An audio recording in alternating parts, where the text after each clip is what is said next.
Wasteland Wednesdays are once again upon us. And our amazing GM, Paladin Roleplaying's Neil, will be taking us through our paces once more. We are in the adventure Aeolians from the survival kit. So, if you're enjoying, please let us know in the comments. Please like and subscribe and come talk to us on Discord. Meanwhile, with devious dungeons, foreboding forests, and the coolest cats.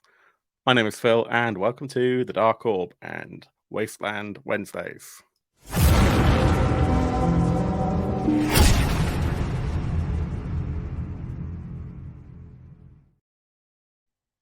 Hey! Hello. Good to see you, friends. How's it going? Yeah, good. Good. Good, thank you. Good. It's been a little while since that last episode. It's been an entire week.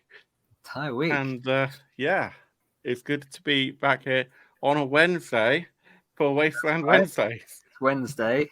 It's absolutely Yes, right. it is definitely a Wednesday. I hope everyone at home is enjoying these episodes. We've had a lot of fun so far. I think the setting is amazing. Obviously, Vermin got nominated at the Ennies for its setting, I believe. And yeah, rightly so.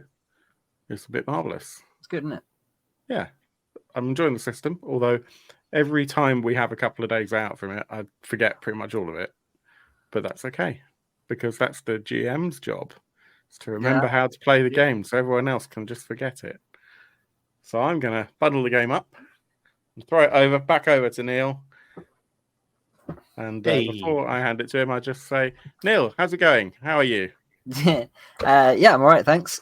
Looking Good. forward to diving into Aeolians tonight. Yeah. And Johnny and Chris, how are you both doing? I'm good, thank you. Great, thank you. Yeah. Awesome. So I will rename myself to Mono, the name of my character, and I will get into character as Neil takes over the show. Thanks, Phil. So you have made your way to the small but apparently thriving little community, the Aeolians, who inhabit a largish village surrounded by woodland in somewhere in deepest, darkest Devon. And you've really just arrived, but they seem pretty welcoming. You've met so far Park and Lyre, who are the two that met you on the road. And then you were taken inside where you were given a friendly but firm talking to and told the rules of the settlement by Laura, the elder, and Merc, the young woman. Laura was very friendly, Merc a little bit standoffish. And those are the two who have been elected for this time period to be the two in charge. And they explained to you and made you repeat the rules of the community, which are don't steal, don't lie, don't kill, and until further notice, don't go into the forest. And you asked why, and they explained because there's some giant hornets at the moment, which are very easy to disturb in the forest. And that was pretty much where we left off. So you've been allowed to keep your weapons; they haven't been taken from you, and you've been said that you'd agree to those rules. You've been given free reign of the town. Let's say that it's sort of early to mid-afternoon. You are invited to join the communal meal that evening. And until then, you can do as you like, really. Kind of explore the town and or talk to anyone you want to talk to or whatever. Or if there's not all that much you want to do right now, we can fast forward to the communal meal. Up to you. So that's where we are.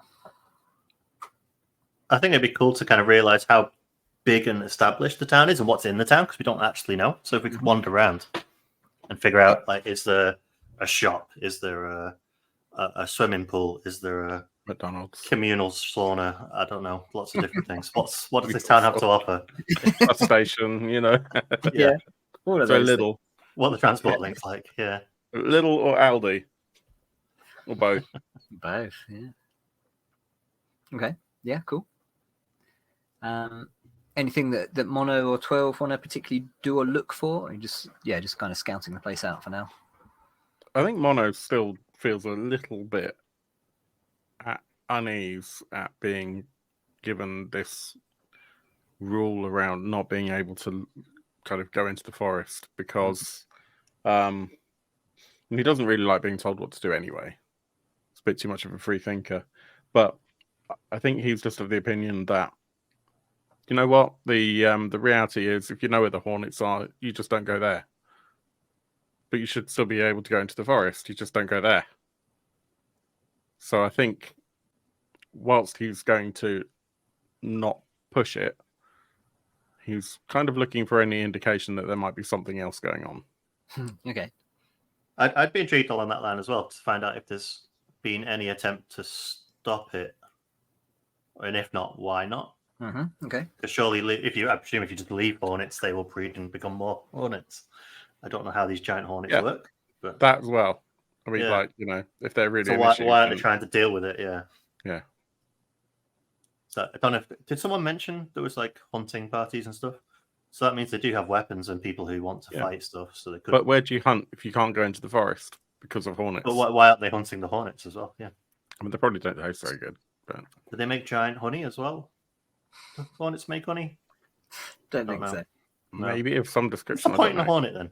Couldn't they be giant bees? Covered in bees. Yeah. I don't know. Let us know in the comments if you think that hornets make honey. We could look it up, but they probably make pasta or something. I don't know. Pasta. I mean, it depends on how pretentious they are. It could just be like artisanal pasta. Kind of artisanal pasta. Yeah. Couscous or something. No. All right. Well, on that note, okay. And what about 12? Is 12 looking for anything in particular? Artisanal pasta. Yeah. now you've said it. Good at this horror stuff. We haven't had a good meal in weeks. Perhaps we could get some pasta somewhere. I think she's probably going to be looking around. As much as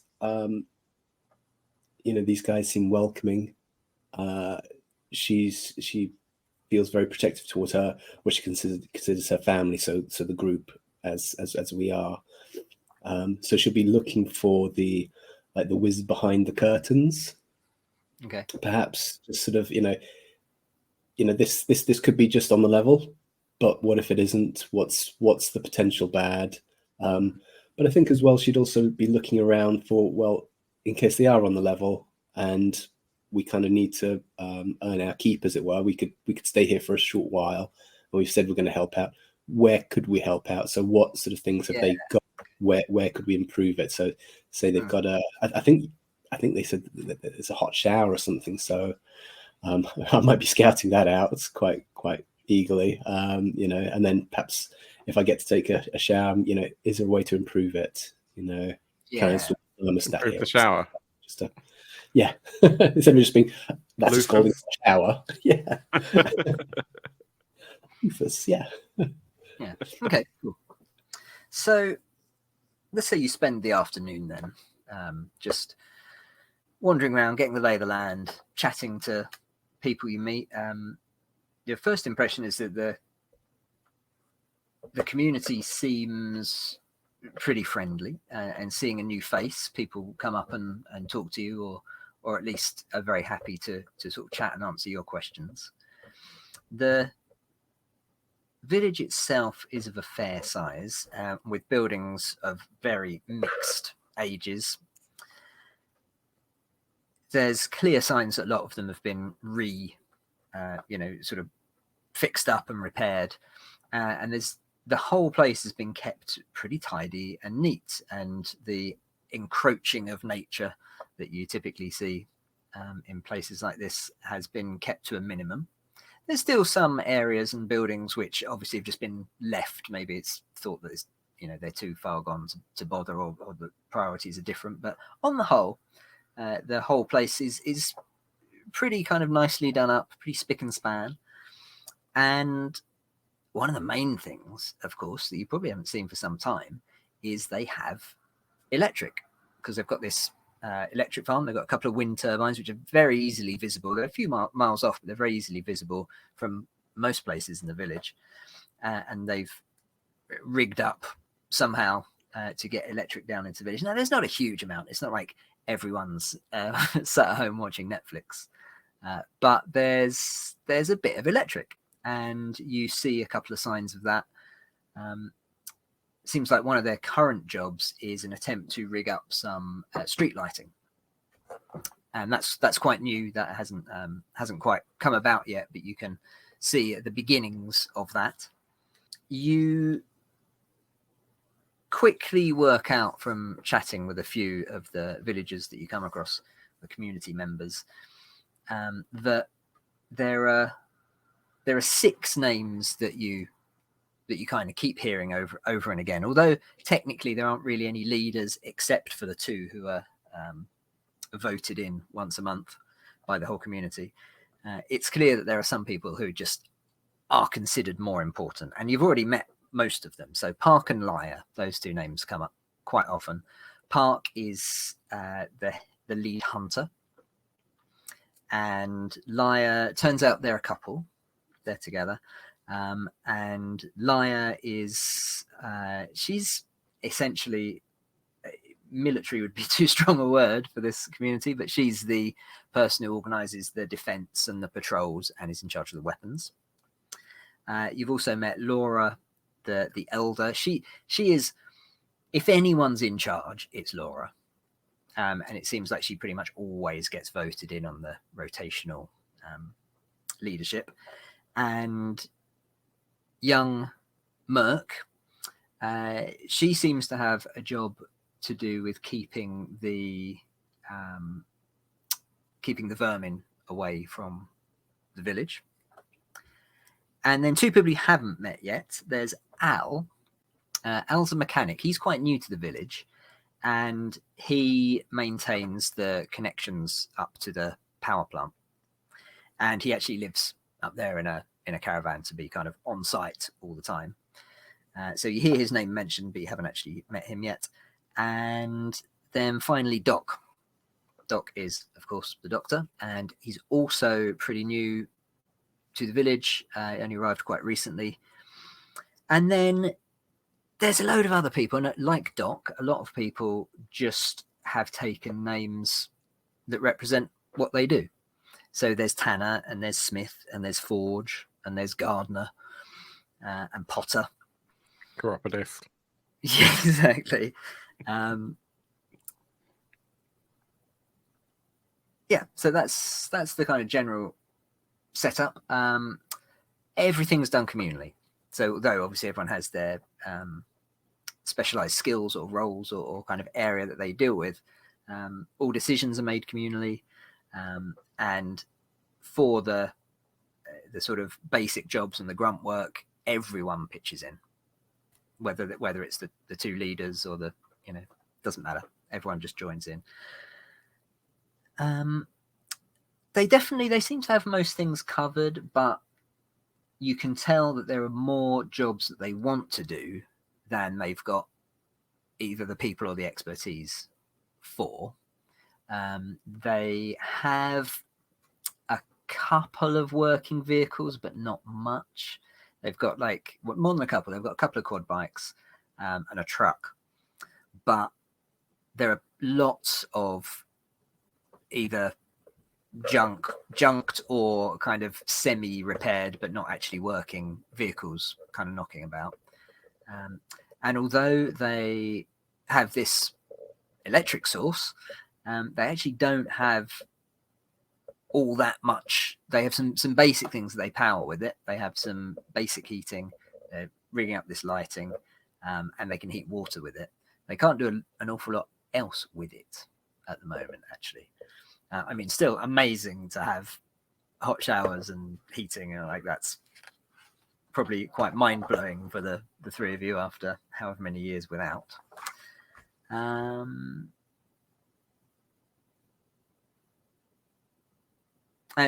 so the other thing is quite a lot of farmland around the village that's been cultivated and is very well tended. They're growing all sorts of crops. You see loads of things you recognise and loads of things you don't. There's some apple trees and some corn and various kind of veg, some peas, loads of different things. All looking in pretty good nick. No animals though. Don't see any cultivated animals. And those, and that field farmlands obviously on the edge immediately surrounding the village. That's about it, I think. Does that answer your sort of initial questions? I think so. Yeah. Okay. So, would there be a location where the hunters would gather? Is there a hunt? Is there a hunting lodge? Not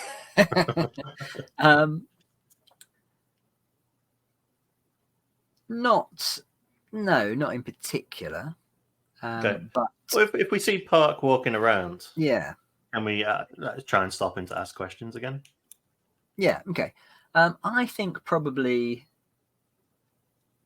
I think you do see him, and in actual fact, as you're wandering around, you see him a few times, and you sort of get the feeling he's maybe just loosely keeping an eye on you. Just, you're newcomers. It's like he's not like he's getting in the way or anything, but you just get the feeling that your paths crossed slightly more times than they would by accident.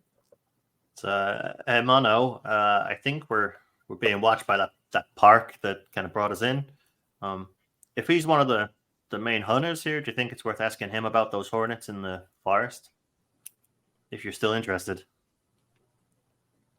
It's not a bad choice. Not a bad decision. Could do that. You agree? It's strange, right? It's kind of odd, but I can see why they're a bit fearful of them, especially if they're as big as they say they are. Yeah, I mean, I was stung once by a wasp on my toe, and it was very painful. Well, these ones might be bigger than that. You might need a little bit more than, I don't know, an antiseptic wipe or something. I think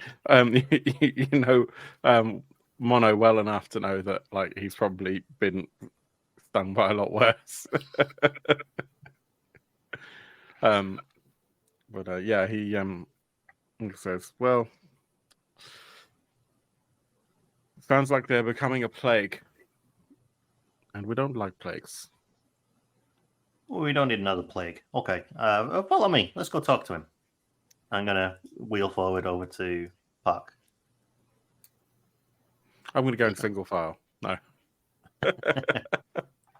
He gives we'll trundle over. Gives you a smile and raises a hand. Hi, fellas. How you getting on? Hey, Park. We had some questions. If you wouldn't mind answering them, we're just wondering what's going on with the forest over there. It doesn't seem like anybody's tried to solve your hornet problem. Is that for a reason? It's fair to say. I mean, truth is, the hornets only arrived quite recently.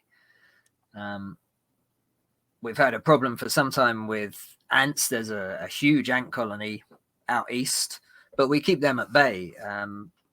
Merc is very good. She has this foul concoction that she makes that she sprays, and that keeps the ants away. But the thing is, they've been here for years, and we've established now we know how to keep them at bay. We know how to not get rid of them, but we know how to stop them from causing a problem. The hornets are new. I don't know where they came from. Never had any problems before, and to be honest, it's a bit of a pain because there's some good hunting in the forest, even occasionally a deer, wild boar. But yeah, like I say, they're new. We're just sort of working out really how to handle them best. I've seen them a couple of times, luckily from a distance. Tell you, they are huge. I've not been stung by one, and I would not want to be. Even a single one. A swarm, bad news. So, Well, yeah. maybe that's where our expertise can come in. We got if a you can help us with them, that would be... we got a smart couple behind me. I think they could potentially use some of these parts to make some kind of machinery. I'm not sure. Maybe. It I'm would be... standing next to you, so I'm like looking. It would be super helpful to just... I mean, I don't think they're a threat to us so long as we stay out of the forest, but it would be great to be able to go in the forest. I mean... For food, if we can't go in the forest where the food is. I mean, what are you eating? People? Well, We're pretty... over we're there. You don't pretty- have to eat meat every meal. We're pretty self-sufficient here, and yeah, we've learnt to savor meat when we can have it. But I do all right, even keeping away from the hornets. I bring us in a goodly amount. In any case, it's not just the hornets. You know what the forests are like recently. You got to respect them. You got to be careful. And could I get, I suppose, Ira's predominantly leading this conversation. So could I get an empathy plus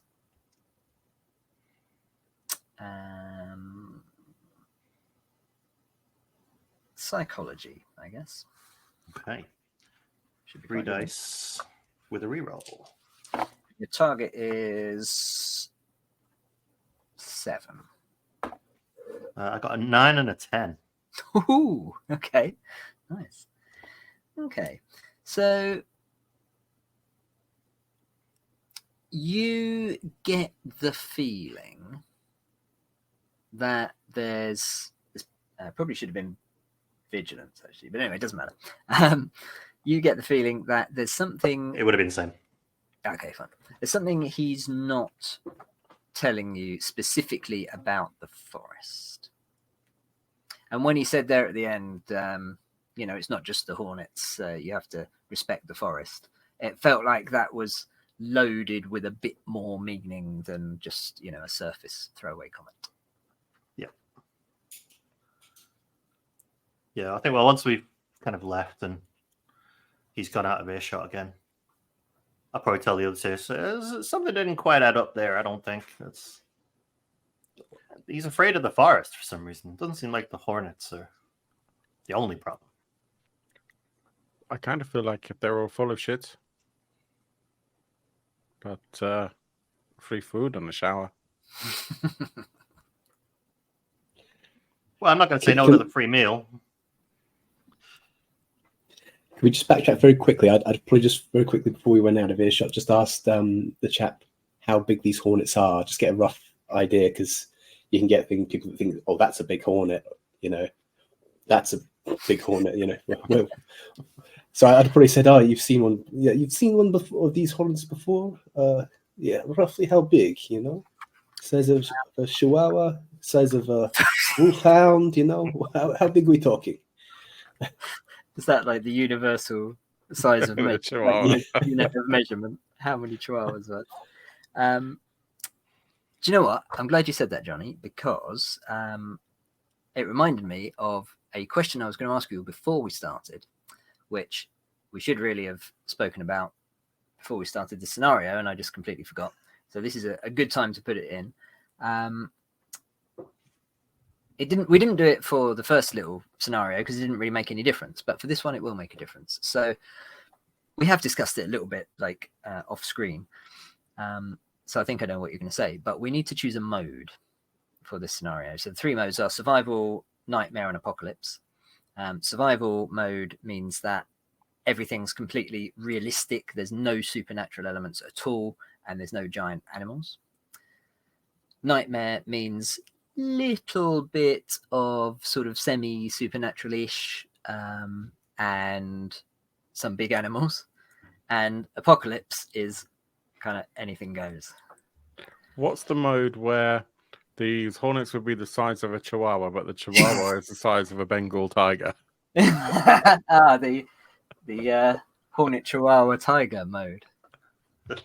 As it's I known. think, and gentlemen, correct me if I'm wrong, but I think we kind of thought that kind of treading the middle would probably be wise, and that we quite like to make it to the end of the adventure without a TPK if we can possibly manage it. But at the same time, playing it in standard, I'm just walking to Lidl and Asda for a cup of tea or a packet of tea and some milk. Oh look, there's some weird stuff on the ground. It's probably not as exciting.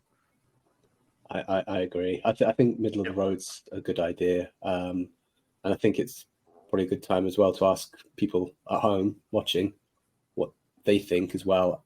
Not just now, but if they prefer to have seen some really crazy things happening, definitely supernatural, or if they thought actually it'd been perfectly fine just as a sort of a survival. The sessions are just going to get weirder and weirder. So, yes. Scenario 1, normal. Scenario 2, big wasps. Chihuahua. Scenario 3, Chihuahua. giant chihuahua. Yeah. Cthulhu Chihuahua. Yeah. Can we make Cthulhu. can we Chihuahua make it? and Cthulhu. Sorry, Chihuahua. No, doesn't work. So just middle of the road. So Okay. wasps, these hornets, a little bit bigger, but the strange thing is that they actually produce honey as well. Yes, that's That's right. the- Just like a that's the chihuahua. twist. Every animal produces honey. yeah. Apart from bees. Including humans. Yeah. Yes. Yeah. Right. Okay. So good. So nightmare mode. And I think actually that's the sweet spot for this game. I think survival mode could be cool. It would just give it a very different focus. It would all be just about the survival aspect, but you'd be losing some of the cool parts of the setting, I think. So for me, I think nightmare mode seems to be the way it's kind of intended generally. How big would the animals get? Because if we can get the animals big enough to say have a honey I shrunk the kids moment with the ants, would be great. If we can ride one of the ants, I think that's Yeah. yeah. Good. Just in case the car breaks down. I think that would probably be apocalypse mode. Apocalypse. Okay, we'll get to that eventually. Yeah. Okay. So right. So decision made. In that case, let's go back to your discussion. So how big are the hornets? So Park says. Park says they're size 2 animals. Give the GM a second to look up what that means. Well, that feels Two really chihuahuas. immersive. Yeah, thanks. I thought so. He says they're about the size of a fist. Oh, Oh, okay. they're not that big. I'm a little less worried now. I mean, considering hornets are normally that big, that's still It's pretty quite big. I would suggest. And have you ever seen anybody that's been stung by one? What's happened to them? Or No, luckily we first spotted them from a distance, and me and Lyra have done a little bit of scouting just to try and work out where they are. Problem is it seems anyway, they've got a number of hives, sort of dotted, and they're quite hard to spot. This is the problem. So if it was just like one location, you'd just avoid it, but yeah, we've seen them every time we think we've got an idea about where their sort of territory is, if that's the right word. We then spot one somewhere else, and it seems to be they're kind of dotted around. Yeah, this is the problem. Did you happen to mark them on a map or anything? Yeah, I mean, I can. If you've got a map, I can show you. It's not super detailed for the forest, but it'd be a good indication of which way to go to maybe avoid them if we had to. Yeah. I'll hand over my map to show him where the. Yeah, so locations. he quickly identifies where you are on the map, and he marks out a sort of a circle. He gets a pencil out of his pocket and marks out a circle, reasonably big, in covering the sort of north and west of the. Okay, so we got a rough idea where they'd be. Yeah, Okay. and he says, like I say, we're not entirely sure that this is the limit, but this is where we definitely know they are for sure. They be West Country Hornets. And, And then, and then, sorry, Johnny. I was just going to say, and you believe they are aggressive? As far as you we can imagine, tell. you imagine they are territorial. They don't like anyone near their nests. Exactly. Yeah. Yes. And I mean, hornets back in the day were, you wouldn't want to disturb them. They're quite fierce. Everything suggests these ones are the same. Understood. Sorry, Ira. You were about to say something. Oh no, I just got to look at the map. So I can look at the map, and can I say conclusively that there's nothing in the forest that those hornet nests would essentially be circled around, as if they're like a weird protection ring of hornets. That's what you mean. Because I've got a road map. I don't know if it would have like a pub in the middle of the forest. I don't know. What could it be protecting in the forest? There's definitely nothing on the map. Okay. That would suggest that. Yeah. Well, if we think you guys can make something, maybe we'll get back in touch with Park and offer up some suggestions. To be honest, though, I think just a tennis racket would probably do it. I can't shoot them with my rifle. Too damn small. Yeah, I think Hornet tennis would be quite fun. Badminton. Hey, do you reckon we could Squash. use the electricity and make like a bug zapper? Hook it up to a car battery or something? Are we in earshot of Park at the moment? I guess we'll be talking about this while we're walking away. Yeah, assuming he's done. You think maybe an electric tennis racket? I'm sure we could make Why something, not? fashion it. You're probably the expert on this, but Well, I have not got a tennis racket, but Hey, if we could find a leisure center or like a David Lloyd or something. I think I saw one behind the swimming pool. Yes, big leisure center there. Hey, they've Banner got to do times. something for fun around here, right? Hey, did we see any Probably kids not walking this. around? Is it just adults here? No, there are some kids. Oh, okay. Yeah. So they're not all. They didn't eat them or anything. Okay. I don't want to be served anything that's just not just vegetables from here. they're grass fed. That's Okay. a good option for the orphanage if all things go wrong as well. We should probably try and protect this place. We should get rid of the hornets. Sure. It would probably go over well with them if we could eliminate this threat. I mean, there are children here. What? I guess we we can got do two something to options though, protect them. right? We should probably, if they get threatened, we should definitely protect them. But at the same time, we got those blueprints from that guy. We don't know what he was doing with those blueprints yet. The fact he was gone for so long, maybe there's something over at the power plant. Could the power plant be attracting the hornets? Works with moths. Sorry, I forget where we've got those blueprints from, and It came off that dead guy Hopefully. that was on the quad bike. Paul. they got hit by the bandits. I see. Yeah. Yes. Yeah, that guy. I'm just not quite sure why he would have it on them himself, Exactly. Yeah, I don't- unless he'd gone out finding things and he'd just come across them and thought this might be useful. I'm not quite sure either. That's a bit of a mystery.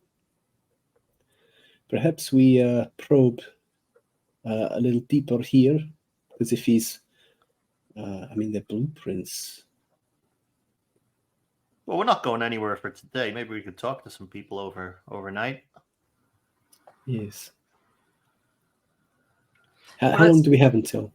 Yeah, Until let's dinner. say that it's. I think it's probably taken you the afternoon, the rest of the afternoon to explore, chat with a few people, get the lay of the land, and just as you're actually sort of circling around to head back to the kind of center, which is where the communal buildings are, you hear the bell ringing, not an alarm bell, just but Park told you that the bell rings when it's time to gather for food. So you head towards the bell ringing, and there's what would have been once looks like probably like well, in fact, it still is like a community hall, some kind of like village hall or something, has been turned into sort of a community dining room, and there's tables and chairs laid out, and they've done it quite nicely actually, and they've even made an effort to kind of put some pictures on the walls, and there's some kind of ornaments and even some cut flowers in vases here and there. It's been, you know, it's been done with some care, and your mouths begin to water as you walk in, and you get this waft of some kind of herby, sort of meaty kind of smell. And Laura, the older lady, sees you, and she gives you a big smile, and she says, "Oh, I'm so glad that you could join us for some food. Please, we have the space for you here." And she gestures to they're sort of long, like kind of trestle tables, and kind of at one end. Make yourself at home. We have some bread and some stew. And people are piling in, and everyone's kind of, it's clear this is a fun or an enjoyable kind of communal event. Everyone seems to enjoy getting together to eat, and who wouldn't, because the smell is amazing. Everyone's kind of sitting down, and quite a few people sort of say hello or kind of give you a friendly kind of pat on the back, that sort of thing. And before long, a few people, including some of the kids, it seems to be that the kids have jobs to bring out the food, and they come out with bowls of steaming, delicious smelling stew. You're given a bowl each, and then some plates with bread are put down in the, you know, sort of in the middle of the tables, and without any without any delay or any formalities, as soon as people have got food in front of them, they just start tucking in, tearing bits off the bread, dipping it in the stew. I take it you're all going to eat? I think, yeah. The stew is delicious. Probably someone around the table would tell you, "Oh, we don't have meat every day, but we thought in your honour, as you're new, we thought we'd have a bit of a treat. This is wild boar, caught by Park, and all the veg is homegrown, all grown by us. And there's, you know, it's got like an Irish stew kind of affair, like very carrots and all different kind of veg and some leafy greens and all sorts, all just kind of piled in. It's pretty tasty." So you take the opportunity to kind of relax, fill your bellies. It's warm. It's the food is good, and there's plenty of opportunity for you to, because pretty much everyone's here, so far as you can tell. Obviously, you don't really know who everyone is, but most people you would expect to see are here, and it looks like the whole community's turned out. So if there's anyone in particular you want to talk to at this point, this would be a good, maybe, you know, after the meal when people are just kind of relaxed and you can kind of mingle a little bit. If there's anyone you want to like make a beeline for, this would probably be a good opportunity.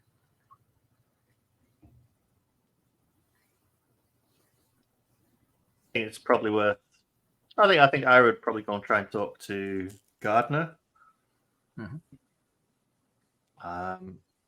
Being the person who's probably going to know the most about, one, the food, so you got an inroad, and two, any kind of pesticide supplies that might help get rid of the hornets at the same time. Yeah, or they may even know more about when they turned up, being the person who works probably closest to the forest. Yeah, right. In the fields. Yeah. Okay, so someone points out the gardener to you, and you wheel yourself over, and It's sort of a middle-aged guy, slightly scruffy, as you probably, almost like a stereotypical gardener in a way. And he seems friendly enough, quite happy to chat with you, and he's basically a gardening nerd. And as soon as you show an interest, he's going on about how such and such variety is performing much better than some other one, and despite what everyone else says, and the soil here is particularly good for this, and kind of getting right down into the nerdy gardening stuff. And he tells you, well, we mainly just we try and do everything naturally. We've got a limited supply of some chemicals, but unless we are lucky enough to find any more, once they're gone, they're gone. So really, I try and only use them in a sort of emergency situation. And luckily, there haven't been too many of those. So we try and do everything naturally. There's a lot of companion planting. Of course, there's no monoculture. Everything's sort of mixed up. I go out at night and remove slugs by hand. It's the old-fashioned. And the old-fashioned ways, they're the best ways. Our ancestors have been farming like this for generations, and it's just a case of bringing back those ancient skills. Well, it seems to be working. There's mighty fine food. Yeah. Thank you. Well, it's okay. We're just intrigued to see if there's anything that could have been of use to help us with the hornets. That's all. I'm sure we can find a different way.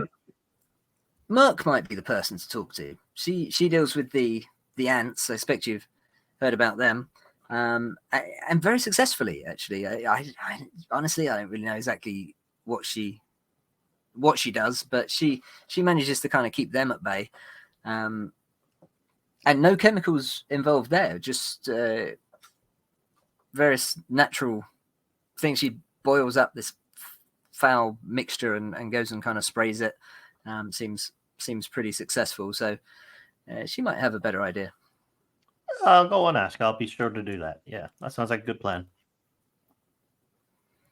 Okay. Is 12 heading for anyone in particular? Or doing anything in particular? Can I get a feeling from the group? Are we sort of trying to solve the hornet problem here? I think we're trying to understand why they haven't.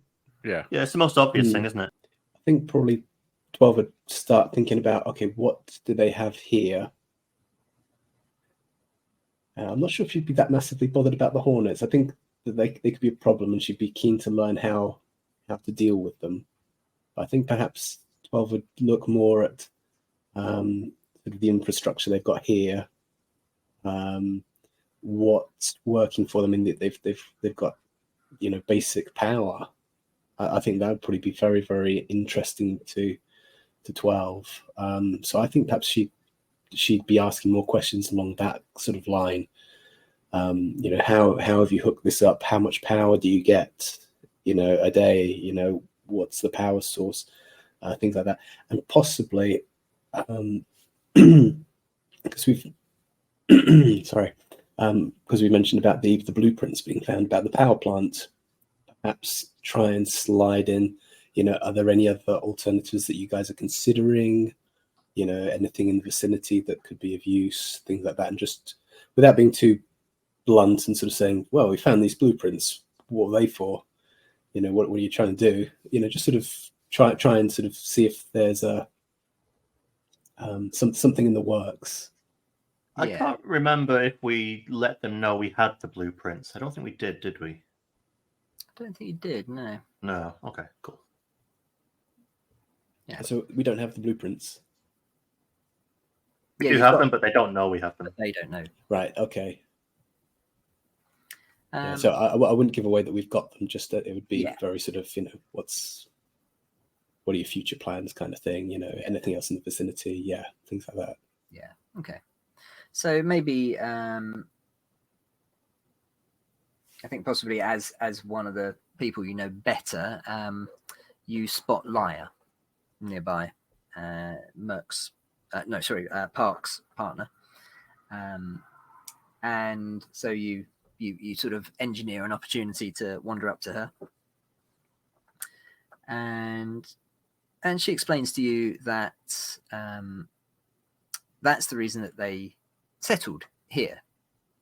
Initially, they were traveling, a smaller group at the time, and they spotted these 2 wind turbines and realized that this could be a perfect base purely because of the turbines. She says, yeah, there was a whole field of wind turbines up there, a wind farm. Unfortunately, I don't know whether they were sabotaged or whether nature took its course, but you see the 2 there, those are the only 2 now remaining. If you go up there, I mean, I'm happy to take you up there. Actually, if you want to have a look tomorrow, we can go up, and I'm happy to show you around.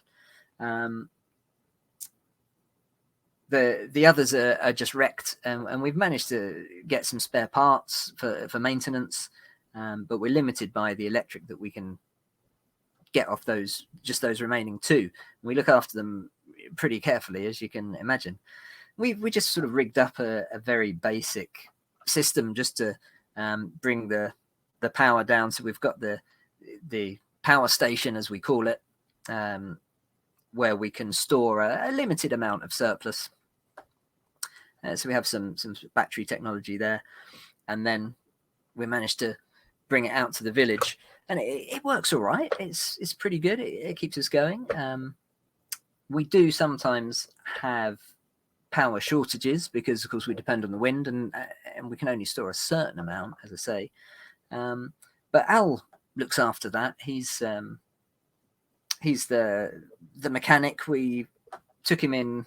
It must be probably coming up 3 months ago now. And before that, we'd sort of kind of bodged it ourselves. We managed to get it working, but he's pretty good. He's pretty good. He knows his stuff. It seems like he's a slightly odd character. We don't see much of him. He prefers to stay out there. He lives up in a caravan up there, but yeah, he's kind of in charge of all that for the moment. Yeah, like I say, if you're interested, I'm happy to take you up there tomorrow.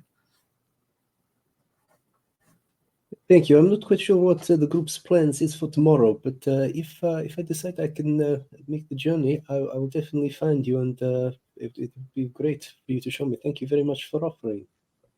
Yeah, of course, no problem. Yes. Yeah. I see that you're getting perhaps some street lighting trying to be installed here, which is, I mean, I've never seen this before. I was young, very young when all this, the world started going to hell. So, hot showers, street lighting, it's almost foreign to me. But it's a really fantastic thing that you're doing here. Do you have any further plans? Anything bigger that you're going to be doing? Expanding somehow, or? We've talked about whether we can power some food manufacturing, some kind of mill or something like that. That would be kind of useful, or even some farming equipment, maybe. I don't know what that would be exactly. Not really my area, But to be honest, we're just kind of taking it day by day. We've got some of the basics now. We want to get street lighting. We want to improve the heating so that we can have heating all around in the winter. Obviously, that's really important. So that's what we're focused on at the moment. Yeah, Plus, good, we have to, good. like I say, there's a limited amount of power, so we have to prioritize. Yes.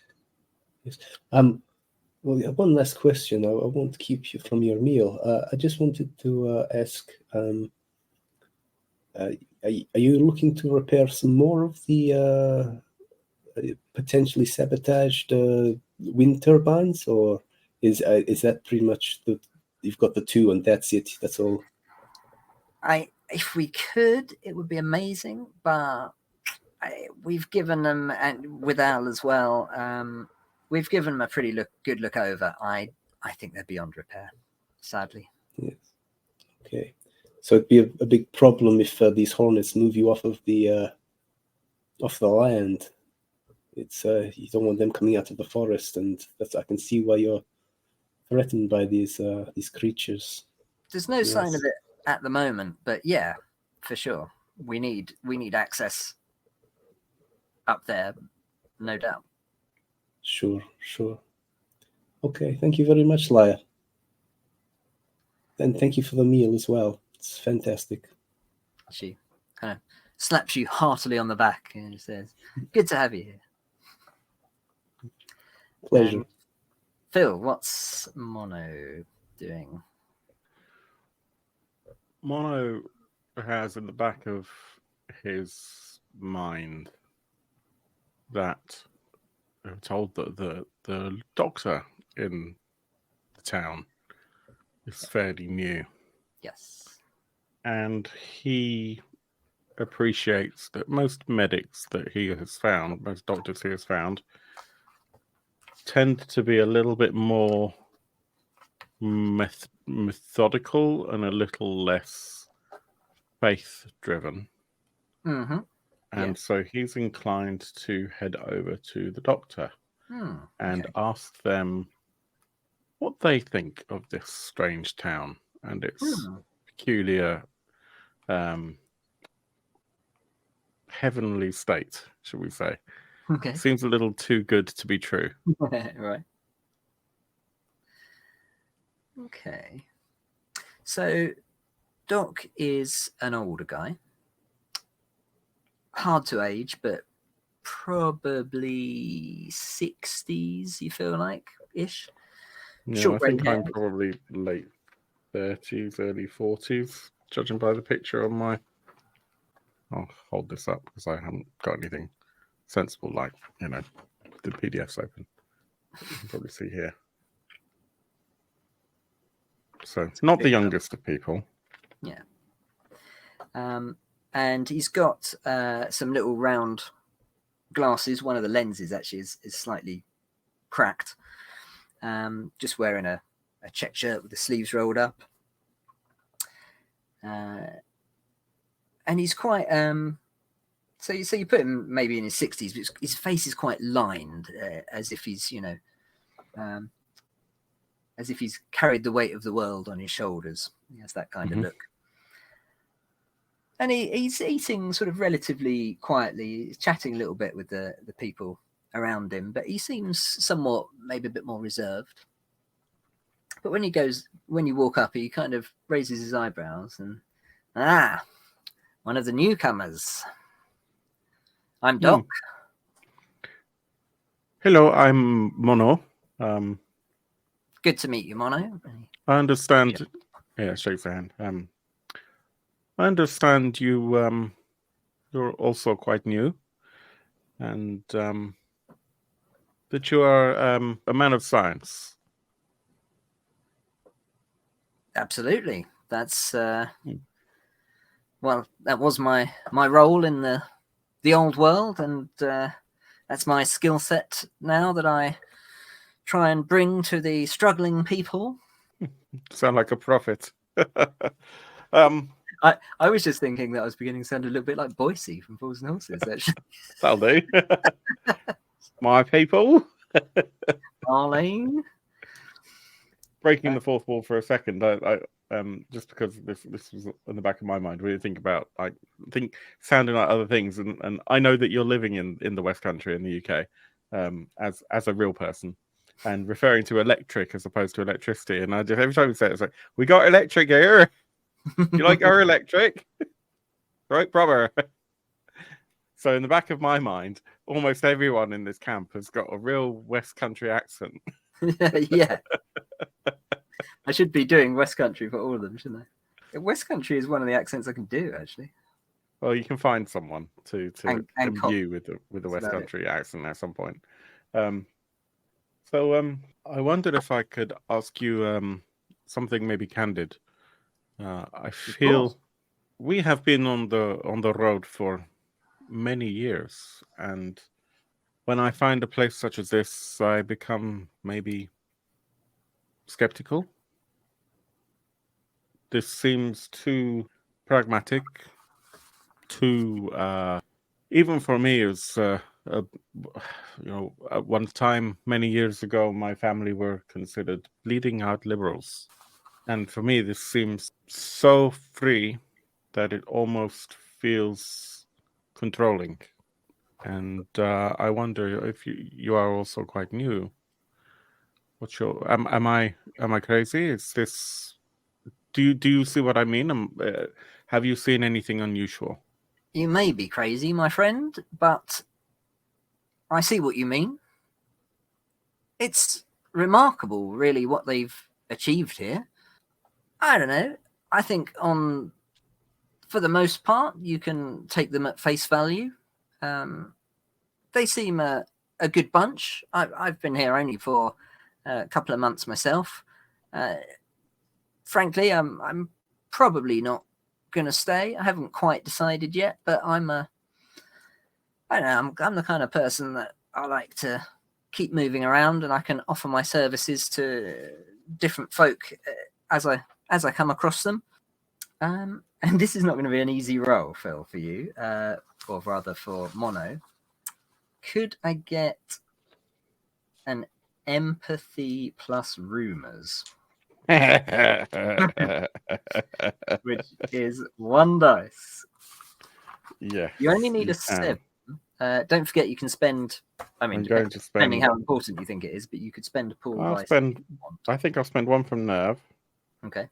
I've got pretty much everything intact at the moment. So Can I ask a very quick question as well? Because I know we can spend nerve before the roll and strain after the roll. Yeah. But we can also use party dice if everyone agrees. Yes. Say Phil, he didn't have many strain dice left, and he's just failed a roll, and we're thinking actually maybe 1 or 2 dice make the difference here. Could we then say use a party dice? Yeah, at party that point? dice can be used as nerve dice or as strain dice, so you can use them for. great. Also, what was our? Does anyone remember what our new party ability is? Because I've already forgotten it. I think we changed it. I Yeah. have It'll be a new day and like after the meal, right? Because written it down. No. The totem ability. It's I wrote it down. symbiosis. Symbiosis, yeah. When a party member performs an action, every other player may individually spend 1 dice from their strain pool to grant their companion 1 additional success, regardless of whether the roll is successful or not. Cool. So yeah, you could always do that. That's something to be aware of. Okay, well, I'm going to spend. Shall I spend 1 nerve from myself? Well, I've got quite a lot of strain dice. So shall I just use 1 of those strain dice and you've got an automatic success then, rather than you use up some of yours and then you've maybe don't hit it? Shall I roll as well, 1 die and then we'll see what happens? Yeah, you might win straight away. And well, I did actually just roll a 9. So after all that, yeah. So Mono is obviously just on fine form. there can be only once. So you chat for a little bit longer. You kind of exchange some pleasantries, and he talks about how he's thinking, not weighing up whether to stay or not. And then he says, I don't know. It's a good question though that you ask about is there anything strange going on? I don't know. I don't think there's anything untoward, but the community certainly have. I mean, maybe they're just being cautious. I'm new as well, so wouldn't expect them to share everything with me. One thing I do know is they're in contact with a neighboring community somewhere. There's a small radio station, and Laura, I think, is the only one who has access to it. She locks herself away in there occasionally to communicate with them. I believe that they're working on an alliance of some kind, some way to pool their resources, something like that. They haven't really shared the details with me, which is fine. Doesn't concern me really. That's something that I've noticed seems to be going on. And then there's this something about something's happened in the past here. They don't really talk about it, but I've heard a couple of them mention the Silent Ones. Very strange name. I don't know, maybe a rumor or I don't know. I've asked a few times what the Silent Ones are, and they just change the subject and clam up or walk away. I don't know. It's probably a load of nonsense. Probably nothing. But I don't know. You asked. That's all I can think of, really.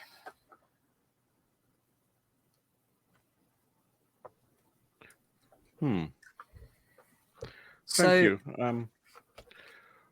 We're the only other thing that I thought was weird was they say we cannot go into the forest because of these hornets. But have you ever heard of them trying to deal with them?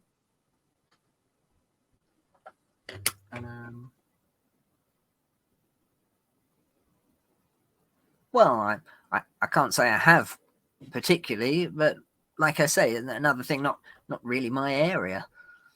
I don't need to go in the forest, so I just sort of leave them to it, really.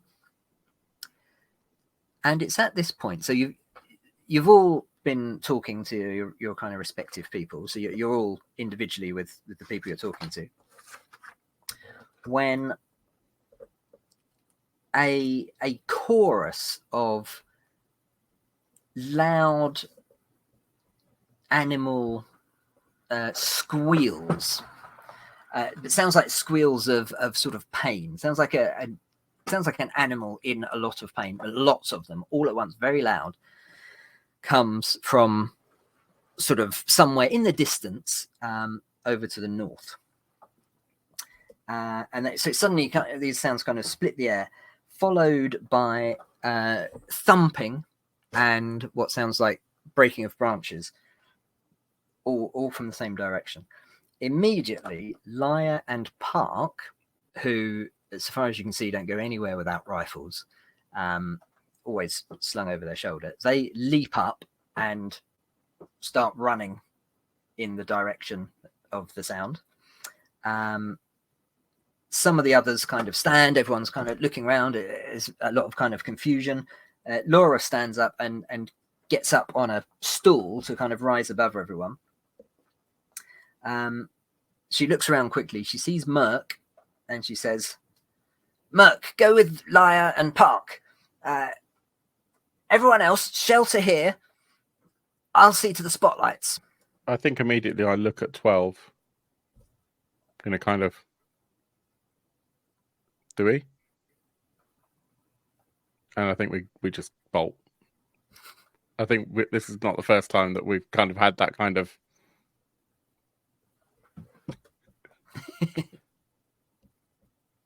and Ira and her mega awesome wheeled contraption could probably overtake both of us. Engage turbo. That's turbo with a silent T, right? Are you trying to do it sneakily though? I don't think so. Are you going to go out the main? It's a one-way in. I don't think we established that, did we? Yeah, absolutely. Yeah, just one main. So we'd all have to go at the same exit anyway. Yeah. Because as I see you two start to run for the door, I'm going to pull myself back. Sandwich. Yeah, go to the kitchen, see what's in the pot. No. See if there's a jawbone anywhere. Seconds. Can I wheel after Laura and try to shout to Laura, is there anything we can do to help? We can be useful here. And she looks down, and she presumably you've got your rifle somewhere, like just on the. It'd be on the back of the wheelchair, yeah. Whatever, yeah. She says, "You any good with that?" Oh, hell yeah. Well, it's up to you. It's safer here, but I'm sure they could use some help out there. Well, there's no fun sitting still. Let's get going. Where's the best vantage point for me to go? She says, take the main street, second left, blah blah blah. Gives you some directions. She says it raises up a little bit there. You'll have a You'll have a good view. I'm going to turn on Yeah. the floodlights. Cool. I'll follow the instructions and start going that way. I don't know if the others are going to follow or if everybody else is going the same way. I think I've already run out following the people that had left. Yeah. Cool. Okay. Split the party. Split the party. First rule of any role-playing game, always split the party at the first possible opportunity. Yep. Things always turn out better that way. And it makes the GM's job so much easier. Okay, so you go running out. It's nighttime by now. It's pretty dark. As I say, most of the street lights have not been rigged up yet, so there's a bit of moonlight though. It's not pitch black. Lyre and Park have kind of sprinted off ahead, and so Merc is with probably Mono and 12.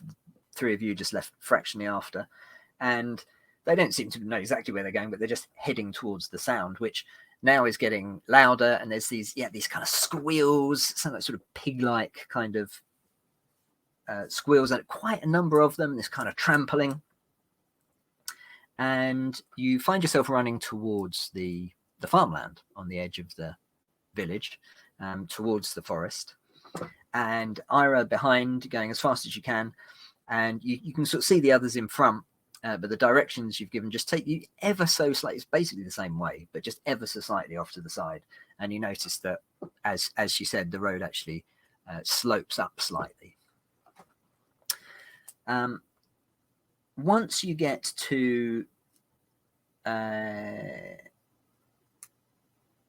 pretty much the near edge of the farmland, so you've got the farmland in front of you and then the forest beyond that, Laura must have made it to wherever the controls are. You didn't even realize there were floodlights. It's not something you paid any attention to during the day, but all of a sudden, poof, the whole of this kind of northern area of this farmland is just illuminated by these really bright floodlights, and you realize, oh, that's one of the things that they're spending their electric on, and probably pretty sensibly, because it illuminates the scene. This kind of eerie, bright white kind of glow. Charging out of the forest are at least a dozen, maybe 15, maybe 20 wild boars. And they're behaving they're not behaving as you would expect wild boars to generally behave. They are charging full pelt out of the forest. Doesn't look like they're charging towards anything particularly. And some of them are sort of running in circles a little bit, or they're heading in your direction, and they don't look happy, I guess, put it that way. Now, another thing you didn't realize that you quickly see is someone, possibly Park, maybe, you suspect, has rigged up booby traps at the edge. And so some of the boar fall prey to them. Some of them disappear into like pit traps. And so that picks off a few. But there are still a number of them head in your direction. So we're going to say at the moment that you are a couple of 100 yards away. So within shooting range, certainly for definitely for Ira.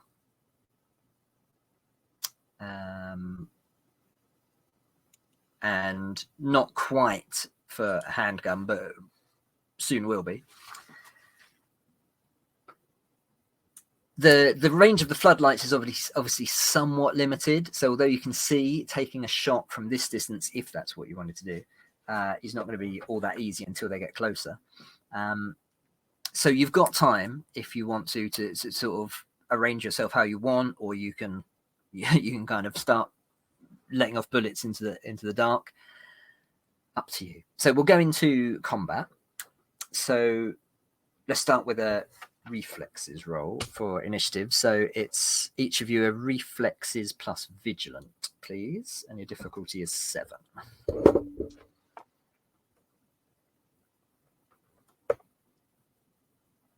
2 successes for me. Quick question. I know this is like a initiative sort of roll, but is this based on what I can see, since I'm short-sighted? Or No. would I? No, not really. No, it's just how quickly you can react, I guess. I got 1 success in the end. Mono, okay. Remembered I had a reroll.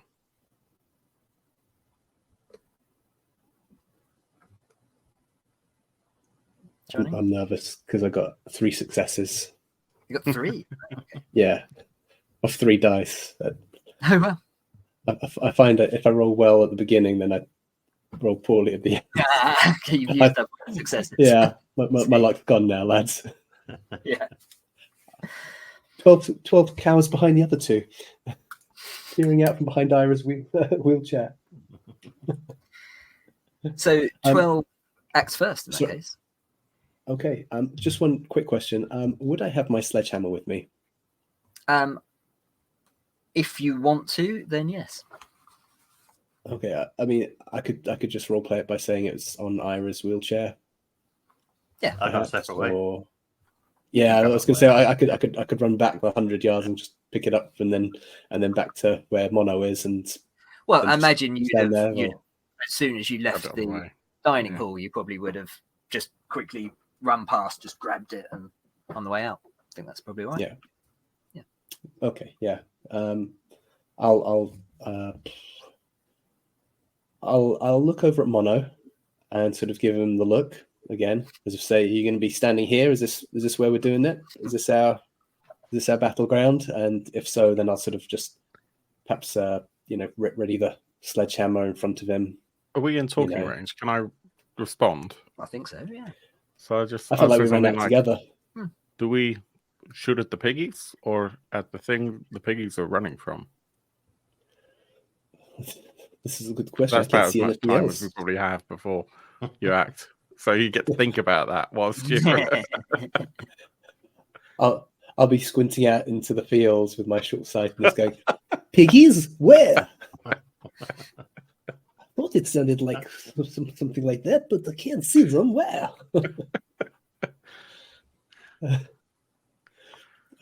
Yeah, I don't know if I can hold an action or if I can. I'm not sure if I can just ready up or. I mean, they're far enough away at the moment. They're a good couple of 100 meters away. So Yeah. so effectively, all you can do, you can either move towards them or you can hold your ground. Really, is all you can, because they're not going to get to this turn anyway. We don't know what the booby traps are like and how many there are. Yeah. Has everyone, Park, Lyre, Merle, was it? Have they all stopped where we are? We're all sort of standing there they've on the kind of line. stopped, and they've all got some kind of rifle, or so they're all basically just getting ready. Yeah, I'll just sort of perhaps just to general earshot range be like, okay, so what are they doing? Are they charging us? Do we take them out? And I'll sort of perhaps just walk a few steps forward so I'm the first person that they will get to, but specifically sort of making sure they won't get to Mono. Yes. Okay. Cool. Yeah. Okay. So Ira, you slightly just off from the side and slightly raised up. You find a good vantage point. You see all this happening. The boar, the pigs, whatever they are, kind of charging out of the forest. They're well within range of your rifle. If you want to take a shot, or are you going to hold off or do something else? I was gonna probably look through my scope more than anything else. I'd see the boars as what's going on, and then I'd probably raise it up to look at the forest and the tree line, see if I can see what caused them to run. Yes. Okay. I'm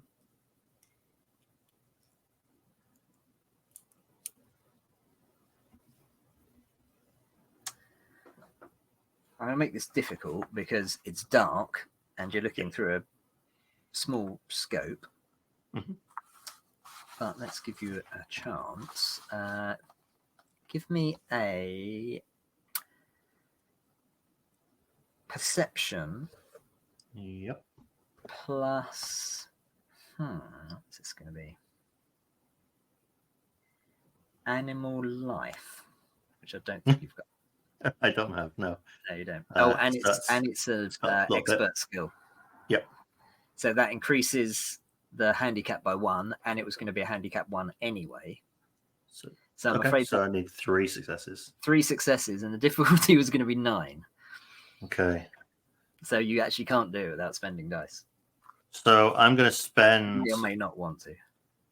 I'm going to spend 2 nerve. And We'll then take one from the party pool. I was going to take party pool as well to make it 5. Yeah. Yeah. So that puts a party pool down to 5. Okay. Okay. So I've got 5 dice. Still not great. 9, 8, 7, and 10. 4.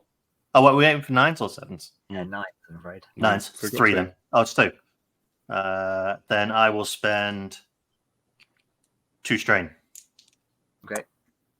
To get a 9. Hey, Hey. 9 and 8. So 3 in Okay. total. Oh, great. Cool. Worth spending the dice. But I'm down now. So you're peering through your scope. You see the boar charging out. And you're kind of looking at the forest behind. It's pretty dark, and you're kind of trying to maybe work out, are they running from something? And you can't really see anything in the forest. You kind of keep going backwards and forwards from the boar to the forest a few times, trying to see. But then as you're sort of sweeping the scope over the boar, something catches your eye, and you kind of go back and focus.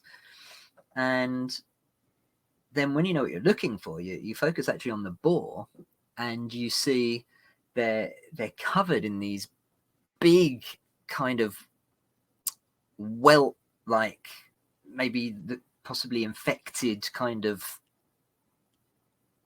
welts, I guess. Okay. And am I within shouting distance to say, the boars look like they're infected? Yeah, you're close enough. I'll do my best to shout that down to the group. Mono. Immediately, the moment you say that, you can see me looking uneasy and a little bit repulsed.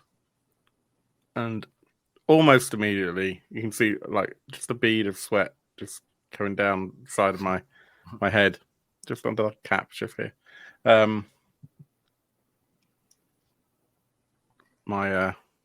Raise the pistol up. I don't know if any of them are in range yet, probably not. But at the very least, I'm readying a shot, and you can just see that my arm's beginning to shake a bit. In terms of gameplay, I lose 1 die from my nerve pool, as I have a phobia of infection. Well, in fact, I was going to say everyone at this point loses 1 die from their nerve pool, because this is a pretty stressful situation to be in. So Mono loses 2. Yeah, that's fair. So I think that's probably taken your full round, Chris, for Ira to do that. So actually, that does bring us now to Mono.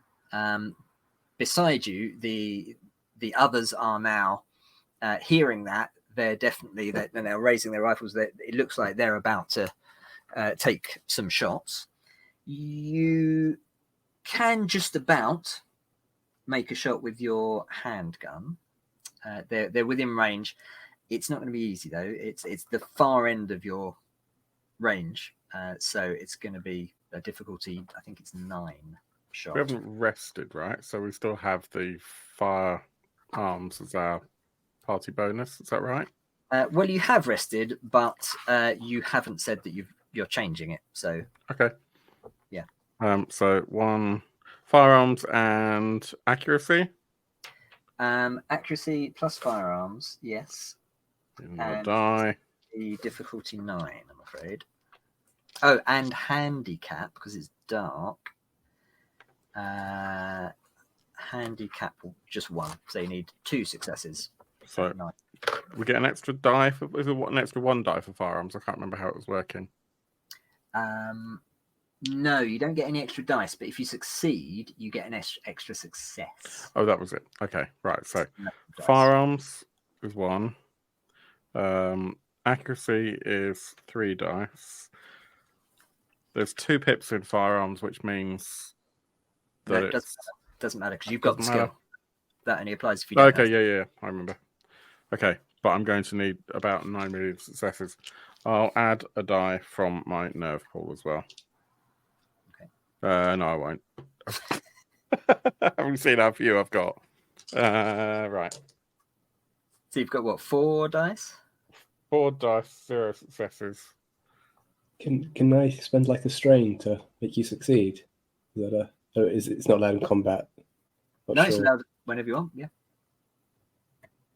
Yeah. You can Perhaps see me kind of shaking, and I pull the trigger, and it kind of goes wildly, and then you kind of give me a pep talk. Perhaps I I'll missed just the back up trigger a little first bit time round. yeah, I just see you like shaking. I just like back up a little, and you just use my shoulder as a Yeah, cover my ear. You do that every time. Given that we're in nightmare mode, my reading of the symbiosis skill is that we're bordering into the slightly paranormal. I think there's something about the cohesion of the group that you just can lend each other your sort of just support, I guess. They give me a spiritual cuddle. Spiritual cuddle, exactly. So okay, cool. So you would have failed, but Johnny, if you spend 1 nerve, that gives you basically an automatic success. Sorry, was it nerve or strain? Oh, I've marked off strain. Sorry, you're right. Strain. My mistake. Strain. Yeah. So that gives you a success. So you do 3 damage with your gun, plus 1 for every success. So that obviously makes it 4.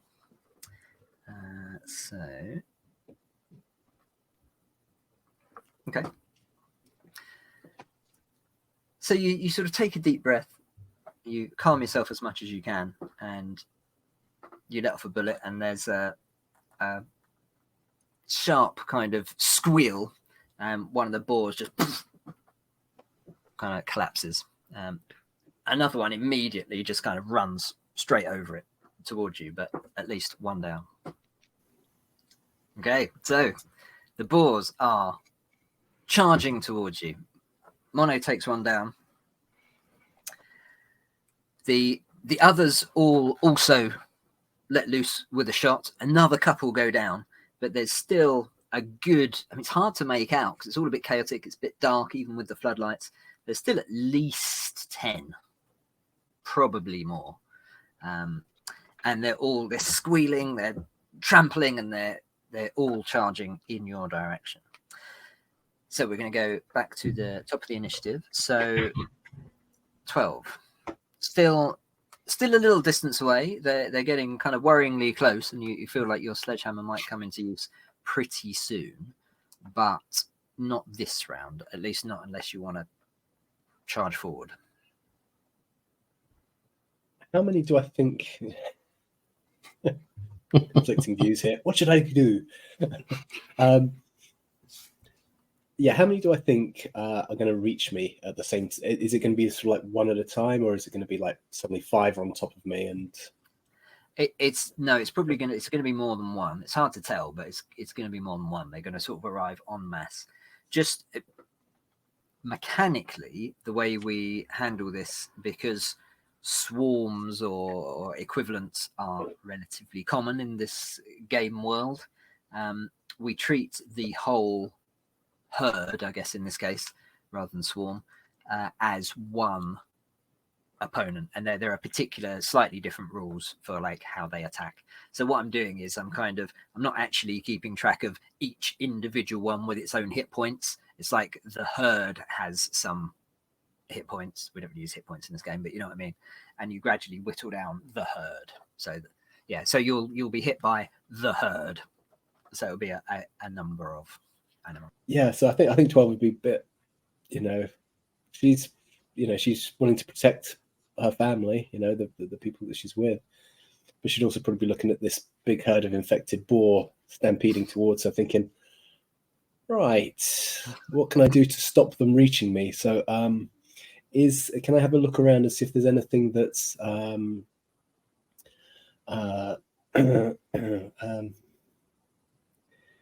yeah, I don't think there's going to be some sort of barricade that I can just magic out of thin air. So perhaps some sort of shield or something I can use to shield myself, or something that may delay them.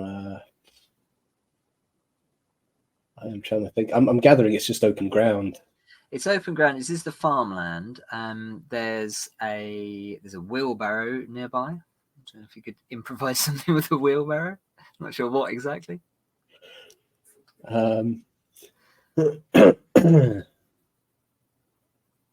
Yeah, I don't know with that.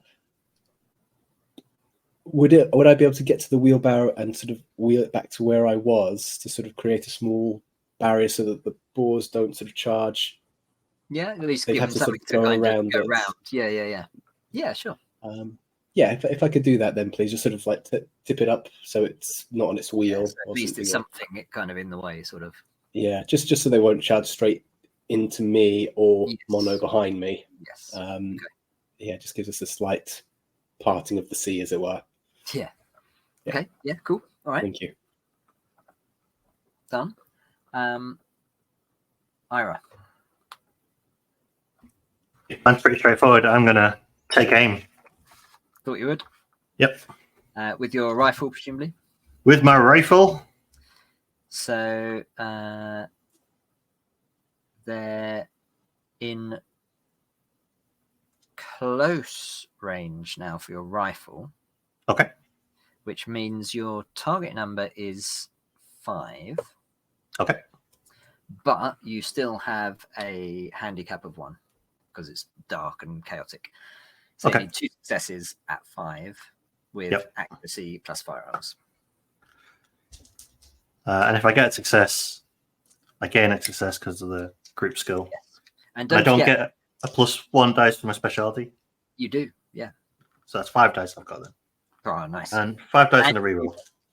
Nice. You can't miss then, surely. 6, 5, 8, and 1.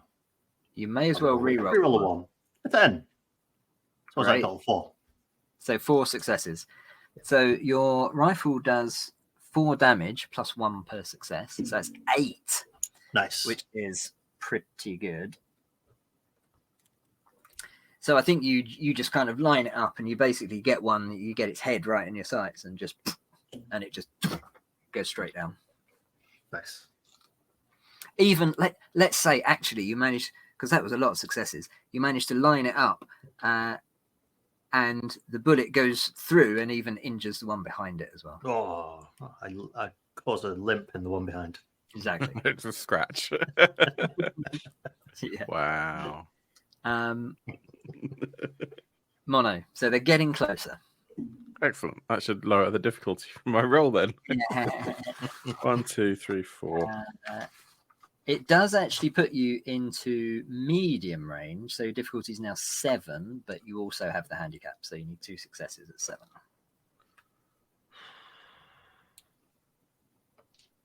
I missed.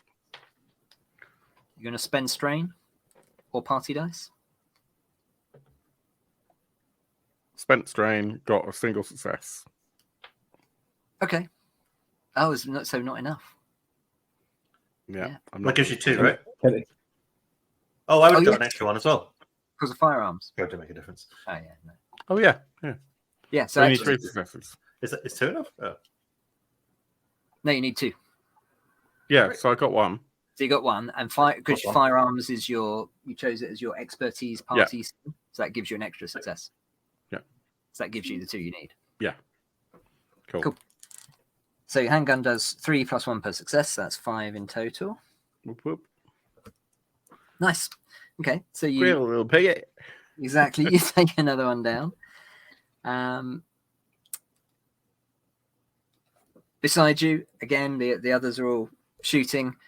You're quite literally thinning the herd now a little bit, but they are just they're just obviously kind of driven crazy, presumably with pain. You're imagining, they're kind of squealing, they're trampling, and they're just kind of full on towards you, and they are going to get to you this round. And there's still enough of them to kind of do some damage. So back to the top 12. So you are close enough now to engage one. So what we can say is, if you want to step forward, you can attack one, or you can wait for it to get, you can effectively hold your action, wait for it to get you. Don't forget that defending is an action in this game, and so is attacking, but whatever action you do second has a -2 dice penalty. So it does make quite a big difference which order you do them in. I'm going to defend. I think that worked last time. Okay. I felt that at least while there's a lot of them, I think it's probably more prudent, and I might go on the offensive later. Yeah, please. I'll hold it. Well, in that case, they reach you then. So you ready your sledgehammer, you take your position behind the wheelbarrow, and they come charging forwards, and a couple of them, so they kind of, as you say, they have to split, and at least it means there were kind of 3 heading towards you. It means that one has to kind of come around. So you basically get 2 instead of the 3 that it would have been, kind of just launching themselves kind of in this sort of fevered state directly at you. So I am going to roll an attack.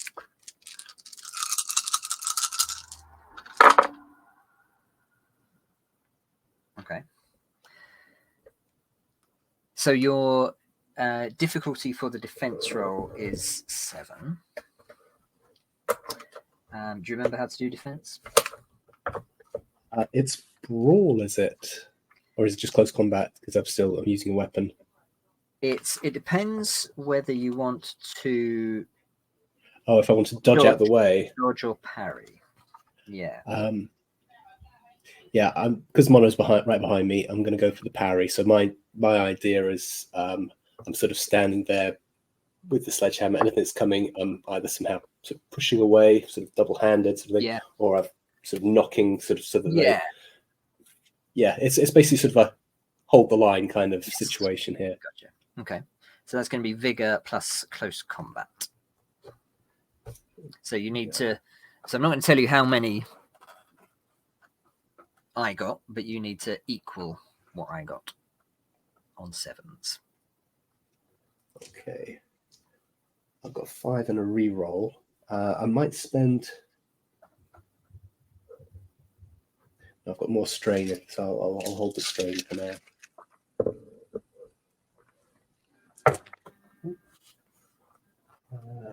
So we're looking for 7s, are we? Yeah. Okay. I've got 2 successes. I'm just going to re-roll one. So that's 3 successes. Do I want to re-roll another? If I match your successes, it's a successful parry, isn't it?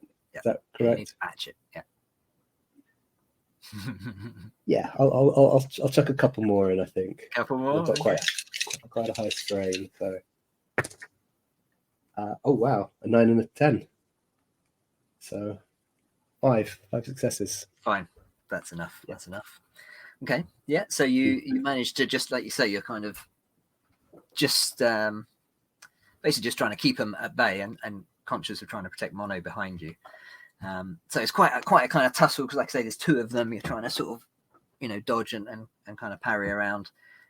So you managed to keep yourself safe. And you hold one of them off completely. You managed to kind of knock it back. But the other one that was coming for you kind of charges past you and heads towards Mono, as does the third one. So, Mono, in a second, you've got a couple coming at you. Ira is next, though. Oh, unless, actually, Johnny, you were holding your turn, won't you? So actually, you can use that straight away now. Yes, just a 2 dice penalty, isn't it? Dice penalty. Yeah. So I accuracy will. plus close combat. Sorry, vigor. Is it plus close combat? Sorry, you're absolutely right. Yes. Is this just because that's the only thing I've done? That's the only, I don't know another way. Accuracy, what? I don't know.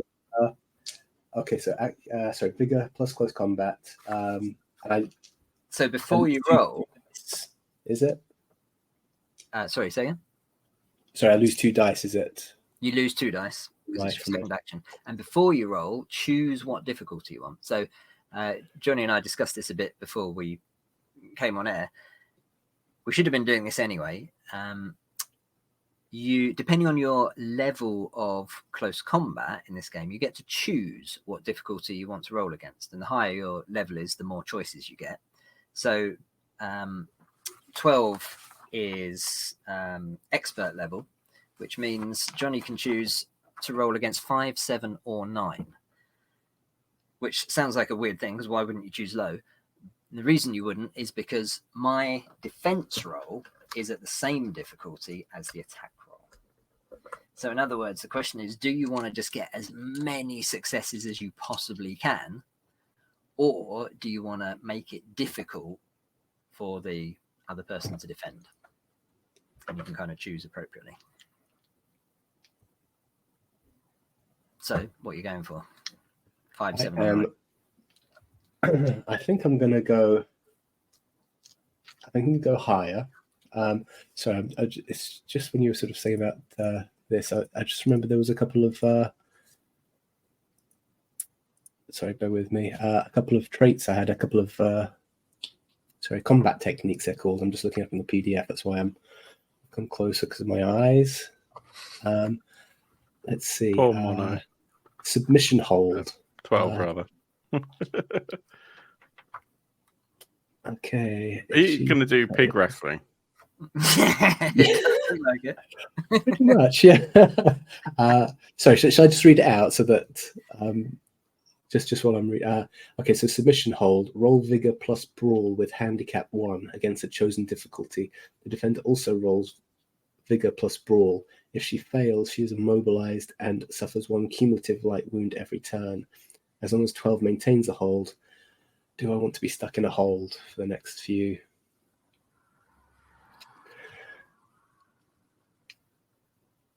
I'm going to just, I'm not going to go for that one just yet. I think we're too deep into this one. I think I'm just going to perhaps say, realizing that one of them's run past me, I'm going to sort of swing my sledgehammer around to try and sort of knock it.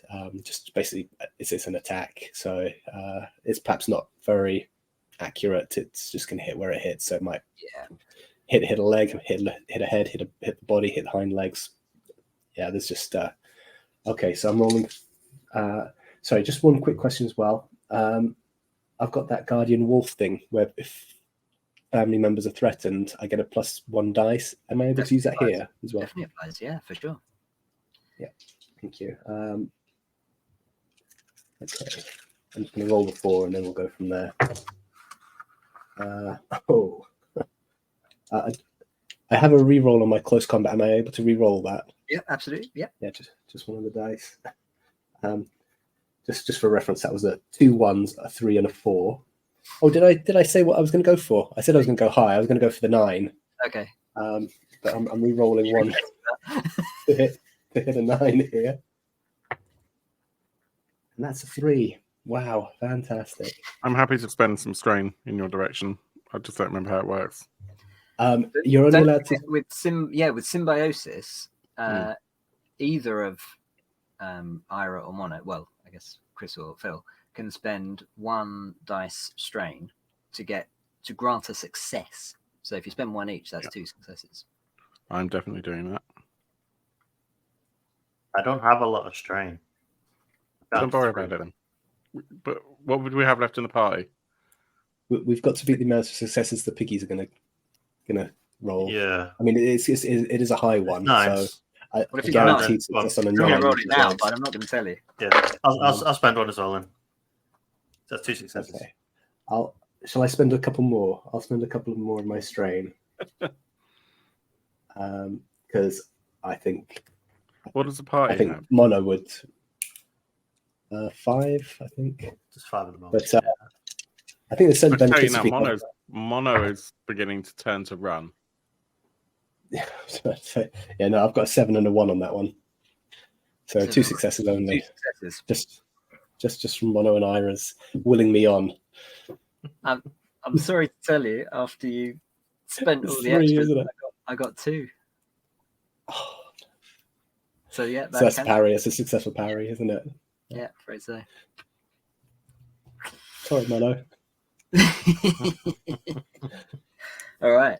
So, Ira, from your Yep. vantage point, you see all this happening. Is taking another shot? I'm going to try and take another shot, whichever one is like in the open, if they're starting to get crowded around people. Yeah, right. Okay. So accuracy, So firearms. the handicap doesn't apply anymore because they're well within the floodlit area. So you've got a nice, bright, easy shot. No handicap. And they're close range, so difficulty is only 5. Sweet. 10, 10, 5, 7, and a reroll, and a 7. 5 successes. Amazing. And Out of 5 dice. I'm not rolling defense for the gunshots because they're not clever enough to try and dodge a gunshot. So sorry, how many did you get? 5? 5 successes, so 9 damage. Okay. Down another So boy. you easily take out another. I mean, with that many successes, I think maybe I was going to say take 2 shots, but then that would cost you 2 ammo. So yeah, you managed to get another couple with one Sure. bullet. I reckon. Yeah. Why not? And then Mono. So they're practically on top of you. So I'm kind of going to do 2 actions here. The first one is just running. Okay. But rather than just, I think it's not going to just be, I'm just kind of trying to think about the reality of it. It's not necessarily a mad panic, just run in any direction. Mm-hmm. He's wanting to see if he can spot somewhere sensible to run to. So something to climb or a building to run into or something like that. Maybe looking more towards a building he can run into, slam the door, and try and hastily jury rig something with some flammable liquid or something like that. Yeah. So if there's like a farm building that's not too far behind or something. The second action, though, whilst he's doing that, he's going to kind of just reach back and try and shoot one. Yeah. So happy to do that in that order and roll whatever you like. Okay. So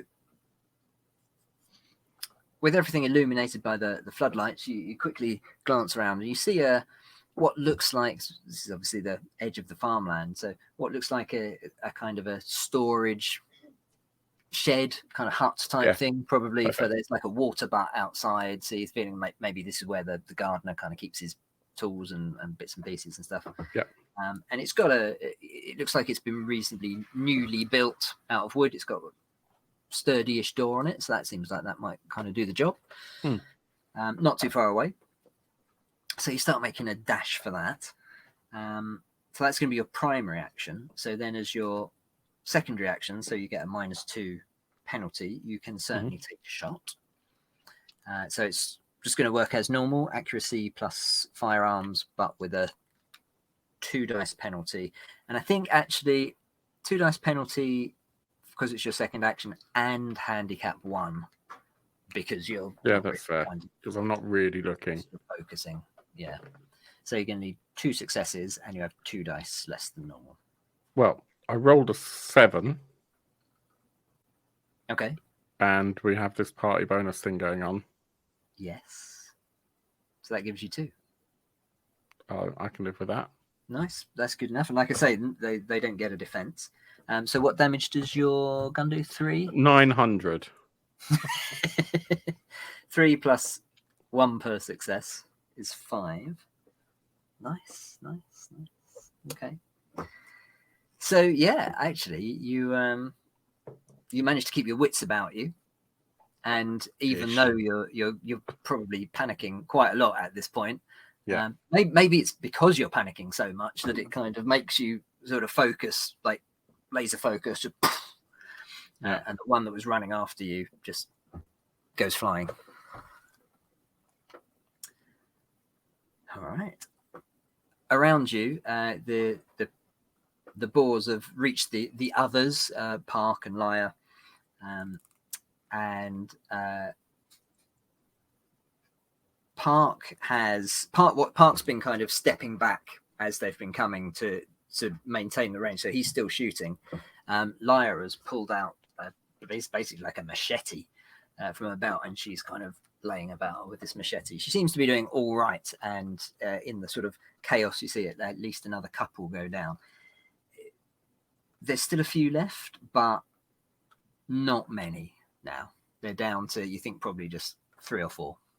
So between the lot of you, you reckon you should be able to hopefully handle them relatively quickly, what's left.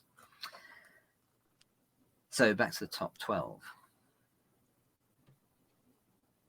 Yeah, so where did Mono retreat to again?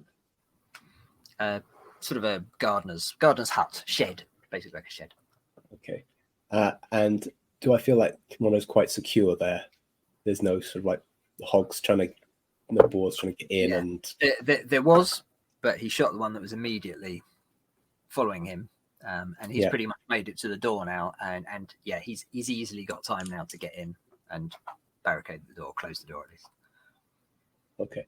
Are there any heading that way? Just yeah, there's one. I'd probably move towards that one then, and I'd attack. Okay. I think so. I will roll some vigor and close combat. Because it's an attack, I can add that one for the Guardian Wolf. Would you say? Yeah, definitely. Would I say that Mono's under threat there? Yeah, for sure. Yeah, I'm sure that applies. Yeah. Okay. What's your difficulty level then? Oh yes, I might add.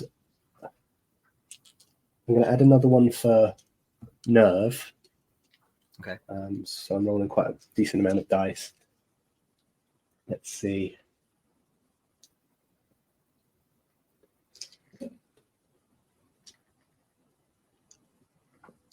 I think if I roll a...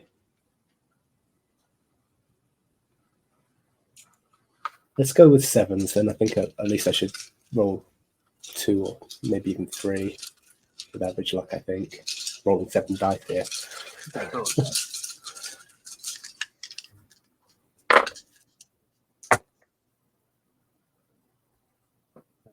All right. Got 1, 2, 3, 7 counts, isn't it? Yep. As a success, yes, that's 4. So I've got an 8, a 10, an 8, and a 7. And I've got 1, 3, and 4. Nice. Okay. Yeah. And you do vigor +2 damage with your sledgehammer. So that's 5 +1 for each success. That's another high one. So you got how many? 3 was it, or 4? Actually, 4, you know, did I say? 4. Doesn't make any difference. Yeah. It's high enough. Okay.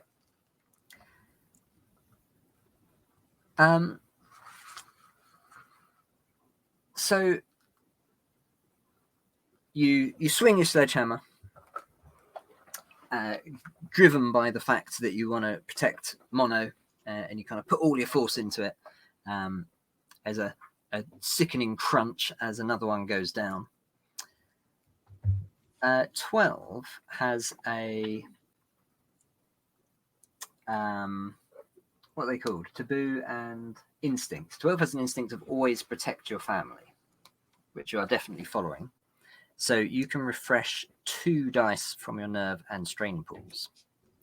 Thank you. On the other hand, Mono has a taboo of never abandon the community. So Mono loses 2 dice from nerve and strain pools. Yep. Okay. So we're down to the last couple now. And it's Ira. Yeah, one is free again. I'm gonna aim my rifle at the one that's kind of running in circles or something. Yeah. And take a pop shot last time, hopefully. Should be. 9. Close range, isn't it? So 5's a success. Yep. The reroll, which means 4 successes. Nice. Plus the 1 extra for the firearm things. We forgot about that last time. So it's 5 again. Okay. That's amazing. So yeah, 9 points of damage. Perfect. All right. So as Lyre slices into one with this mean-looking machete that she's got, and there's a squeal and it falls dead at her feet, and then there's no more on her, and she sort of takes a breath and she looks around, and there's just one left running towards Park, who's just taking aim, but then Ira, you see it on its way. You take your shot. When Ira takes a shot with a rifle, that's game over. And so the final pig falls down just as Mono actually kind of makes it inside this shed and kind of pulls the door closed.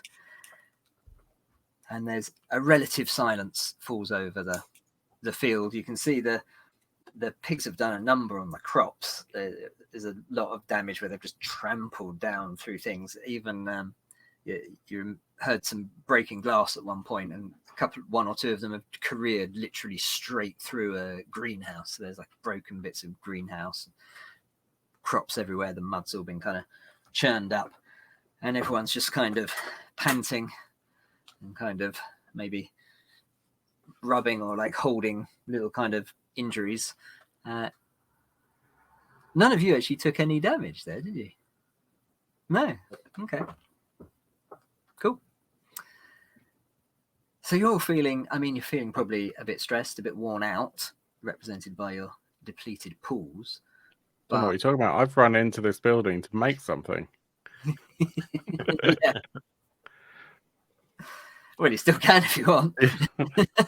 I probably don't know what's going on outside, to be honest with you. I was actually, yeah. Sorry to interject. I was actually looking. I ran in here to see if I could make a rudimentary flamethrower, like a crop sprayer or something like that. Yeah.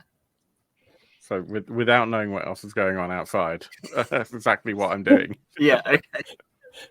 I almost feel like I should have let the fight go on for another round just so you could roll. Oh, I'm still going to do it. And if there's nothing to destroy, I'll destroy something else. Yeah, good idea. Yeah, well, go on then. So why don't we have a roll? Because it would be fun. So it's obviously going to be jury rig. Yeah. And it's going to be... What's it going to be? I reckon it's got to be accuracy, isn't it?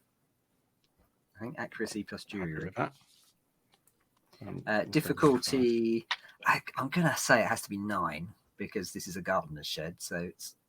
That's all right. I get a 1d bonus to all actions tied to the making, reinforcing, repairing, sabotaging, or destruction of objects, machines, or human-like structures. Yep. And I'm gonna spend a strain as well just to make sure it happens. Okay. I just want to see you burst out of that shed 2 hours later, like the A-team or something.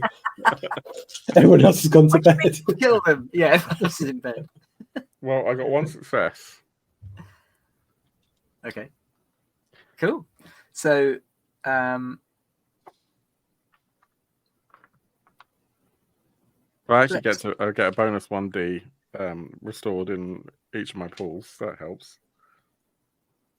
how about then you get those like sort of pump action like yeah, that's exactly what I was thinking. Yeah.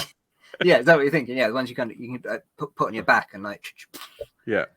And I put some fertilizer in it. So you managed to, yeah, exactly, rig one of those up somehow.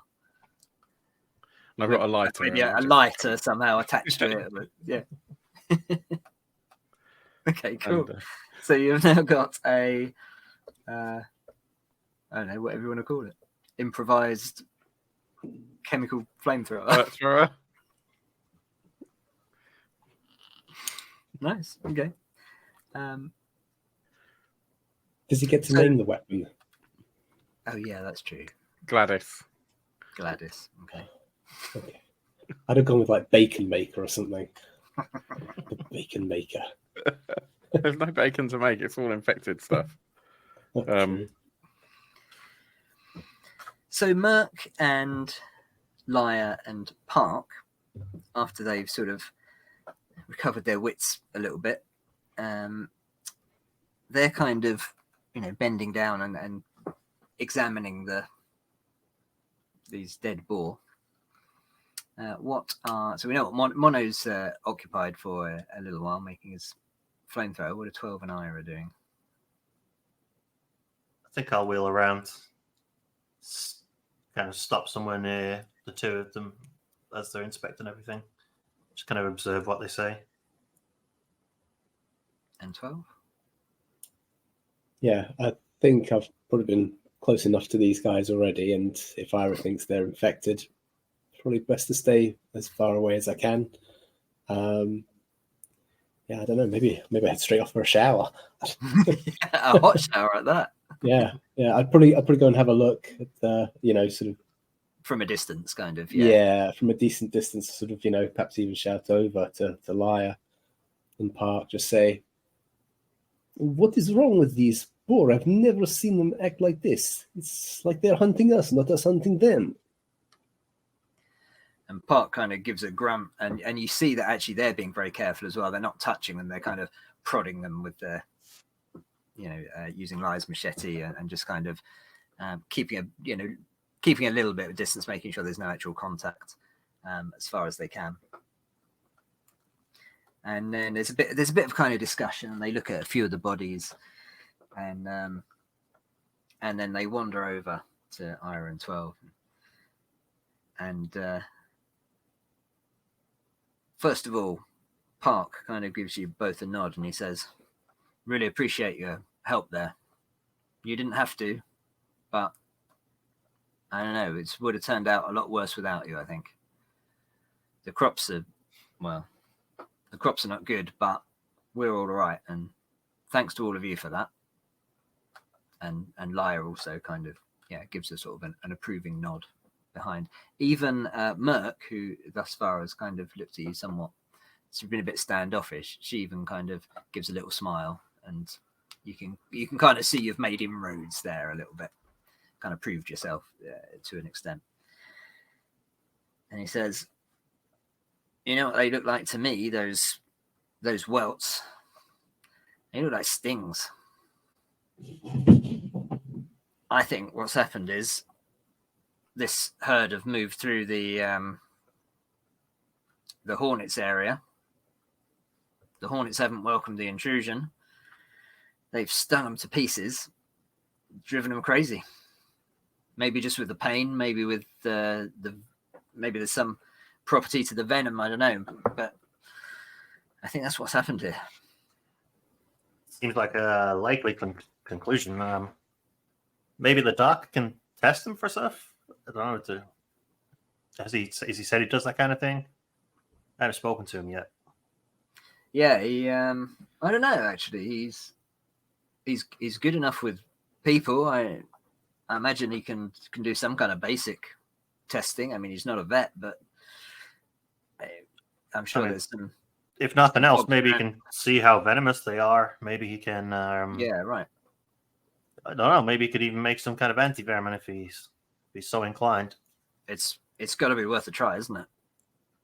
I think let's get him to come and have a look. I'm inclined to burn the bodies of anything we don't want to keep for experimental purposes. I think that's probably safest. Take them well away and burn them just in case. I don't imagine there's anything infectious, but you never know, right? You don't want them to be luring any creatures if they're going to sit there. You want to get rid of them as soon as possible. Yeah. So Agreed. Okay, well, let's run it past Laura, and we'll make a decision together as we always do. And I think you're guests here, but you've you've more than earned a vote on this incident at least, and we'll make a decision and see what we can do. But anyway, again, thank you. And I think on that note, looking at the time, I reckon that's a good point to pause for the evening. I want to see Mono come out the door. Yeah, yeah. Just we fade to black as Mono comes out. That's Post-credit literally what scene. Mono's going to do. So, regardless of the conversation that you've just had, Mono's going to basically storm out and indiscriminately torch every single one of those fuckers, regardless of how close they are to any other structures. Okay. That is what Mono would do, actually. I think, yes. Can I try and talk him out of it? As in, because I just follow the instincts of respecting the hierarchy. It's like Mono, wait! You've got to have a vote on this. You're not the only one here. I've voted. If you get us I don't thrown know, out of here, I'm not sticking with you. I've got very little nerve left, so I'd imagine that he's probably not got much self-control at this point. So It's up to you. Whether you want to let yourself be swayed or not, or roll for it even. well, let me explain why I think Mono would do this. I don't mind kind of exposing what's on the character sheet here. So Mono's kind of anti-civilization anyway. And in the back of his mind, he really doesn't trust this place. He thinks that they are reappropriating land that should be returned to animals anyway. So although or to nature anyway, and farming is an extension of that, and is absolutely the opposite of nature. So the back of his mind, although there is this element of these creatures are infected, I goddamn hate this. I don't want to get infected myself. There's a phobia of infection. He's also got a compulsion to destroy anything that's kind of relating to habitation almost. So although he has this kind of community spirit within the family that he's built up, he's kind of got this pull or maybe even a push towards destroying anything else that might resemble humanity kind of rebuilding. So I think it's not only a case of destroying the beasts, but in the back of his mind, he also just wants to burn this entire place to the ground. So that's what's going through his head. And I'm very happy to do a roll to see whether or not you can convince him. I'm not sure what the difficulty would be, but I don't think it would be... I guess it would be like an opposed roll, but I don't mind doing that because it's not really PvP. Yeah, it's not really Could we sort of just perhaps... I think Mono was the first one to take down a boar, wasn't he? So he'd probably know the first one was far off down the field, not quite in the floodlights yet. I was going to say perhaps we could just misdirect him a bit. Just say, "Oh, don't forget that one over there." Yeah, that's it. I think. Yeah, that's it. Okay. And then at least Doc's got one of them to test. Yeah. But I think perhaps Mono knows where the first one fell and how far out he needs to go. Well, he doesn't know where the last ones fell because he was running away at that point. True. So I know exactly where everything was. I'm very, very vigilant. I know exactly where everything was up to the point where I shut the door. Yeah. But from that moment on, I've been really hyper-focusing. So I don't know anything about any conversations. I've barely registered that you guys aren't fighting anymore. And I've just flung the door open with flames sort of coming straight out of the door almost. Okay, so that's yeah. So Ira's gonna try and talk Mono down, and 12, you're gonna try and misdirect him. I'm not sure if he would get misdirected. I think I'd probably just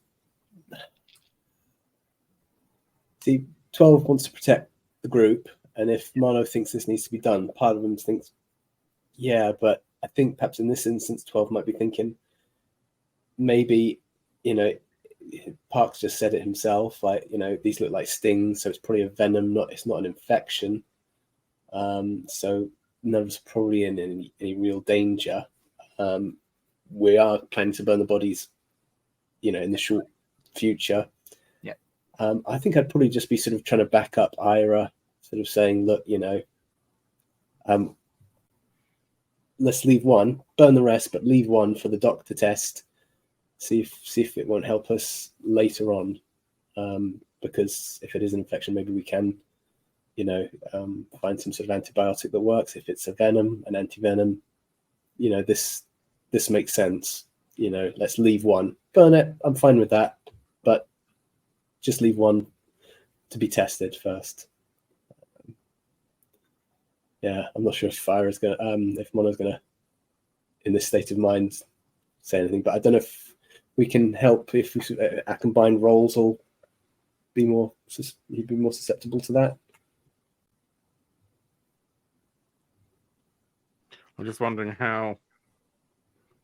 So I think this is mostly against the lack of nerve that I've got. So I think that's kind of acting like an irrationality. That plus the phobia. Yeah. So, I'm counting that I've got 3 nerve remaining. Okay. Plus there's that phobia, which is kind of nagging in the back of his mind. I also don't have any empathy, really. Just generally, my empathy is really low. Yeah. So that's up to you, Neil.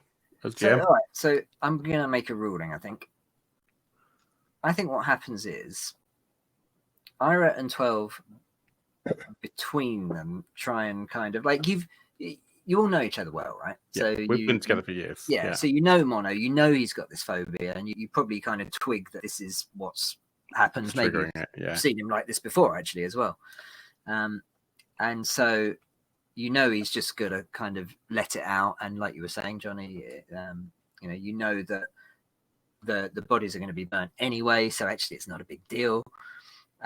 So between you just try and kind of like you sort of leave him to it, but also try and kind of, you know, just help Mono to keep a lid on it a bit, try and sort of talk him down somewhat. But of course, the others are still here, and they kind of hear your conversation. They see Mono coming out, and so I think what probably happens is Park and Lyre and Merc taking what's happening. Now, obviously, it's going to take a little while. The boar will spread out, so Mono's going to be kind of moving around with his flamethrower to sort of different bits, very focused on what he's doing, and like you say, Phil, very vigilant, but at the same time somewhat kind of like hyper focused and a bit, you know, and scared as well. Yeah, I'm very vigilant on finding every single goddamn motherfucking pig. Yeah, that's it.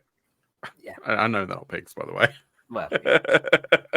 But I think so. What I'm getting at though is I think there's plenty. I won't of be paying time attention to anyone else as you're kind of going around for Park and Merc and Lyre hearing this discussion and seeing what's happening, to basically go and grab one of the ones nearby. You know, while you're dealing with one over 100%. there, they go to one over here and quickly probably grab an empty sack or something so they don't have to touch it, and quickly kind of drag it off, you know, out of the floodlit area, maybe into the darkness of the kind of village behind. To be fair, probably a couple of them got out of the floodlit area anyway. That's true. They probably did, actually. Yeah, that's true. Yeah. So I think that's probably how it goes down. So at least probably just one body is saved for Doc. Are any of the boar kind of really close to the building that I was in? Well, there was that one you shot, wasn't there? So that would be really close. Yeah. It was okay. I'm going to imagine that slumps up against the wall of this wooden shack, and I'm going to toast it really well. Okay. The intention of sending the I shack did say it was a wooden shack, didn't I? I distinctly remember saying it was made of wood. Yeah. That's going to be my last one, I think, when I come back. Okay. And maybe when everyone else has kind of got bored of watching me. So I was, so this shack, I was kind of picturing it in, you know, at the edge of this It's a large farmland. shed. So I think actually it probably would go up quite nicely. It's got chemicals in it as well. But yeah, that's true. But at the same time, it's not going to set light to the whole town because it's kind of, No. you know, Yeah. standing alone. But I'm imagining that this is kind of my catharsis. So there's this one building. It's probably got some. I mean, I'm imagining like a potting shed almost. Yeah, that's what I'm thinking. Yeah, exactly. And yeah, it's probably got some flammable chemicals in it, and I'll probably torch this hog. And just as I'm done with that, you can just sort of see the bottom of the wall is just beginning to catch. And that's when I walk away, knowing it'll take probably 20 minutes, half an hour before it's, or maybe not quite that long, but a few minutes. Yeah. You know, so I'll be with everyone else by the time anything happens, if anything happens.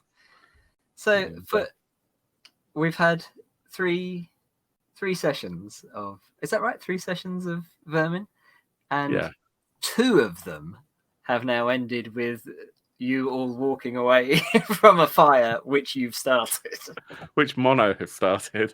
Well, that's true. Yeah, I'm sensing a theme here. Cool. That's a nice ending, though. I think that's good. Cool. That was great. Thanks, guys. Thank you. Thank you very much. That was really good. Yeah. How are you enjoying our Wasteland Wednesdays? I hope you are enjoying them as much as we are. Fallout was great, and we've all really enjoyed that. And Vermin has been incredible. Thank you, Neil. Thank you also to Johnny and to Chris. And we'll be back in 1 week's time for more Vermin 2047, more Aeolians, which is the adventure we're currently doing. And until then, I hope that your dice rolls are a lot better than mine, or any of ours, really. I've got no strain, really, and no nerve left in my character sheet, and they are quite important in terms of points to have up your sleeve. So, with Devious Dungeons and Burning Forests, I've been Phil. Thank you for joining us for Wasteland Wednesdays. This has been The Dark Orb. Take care, everyone.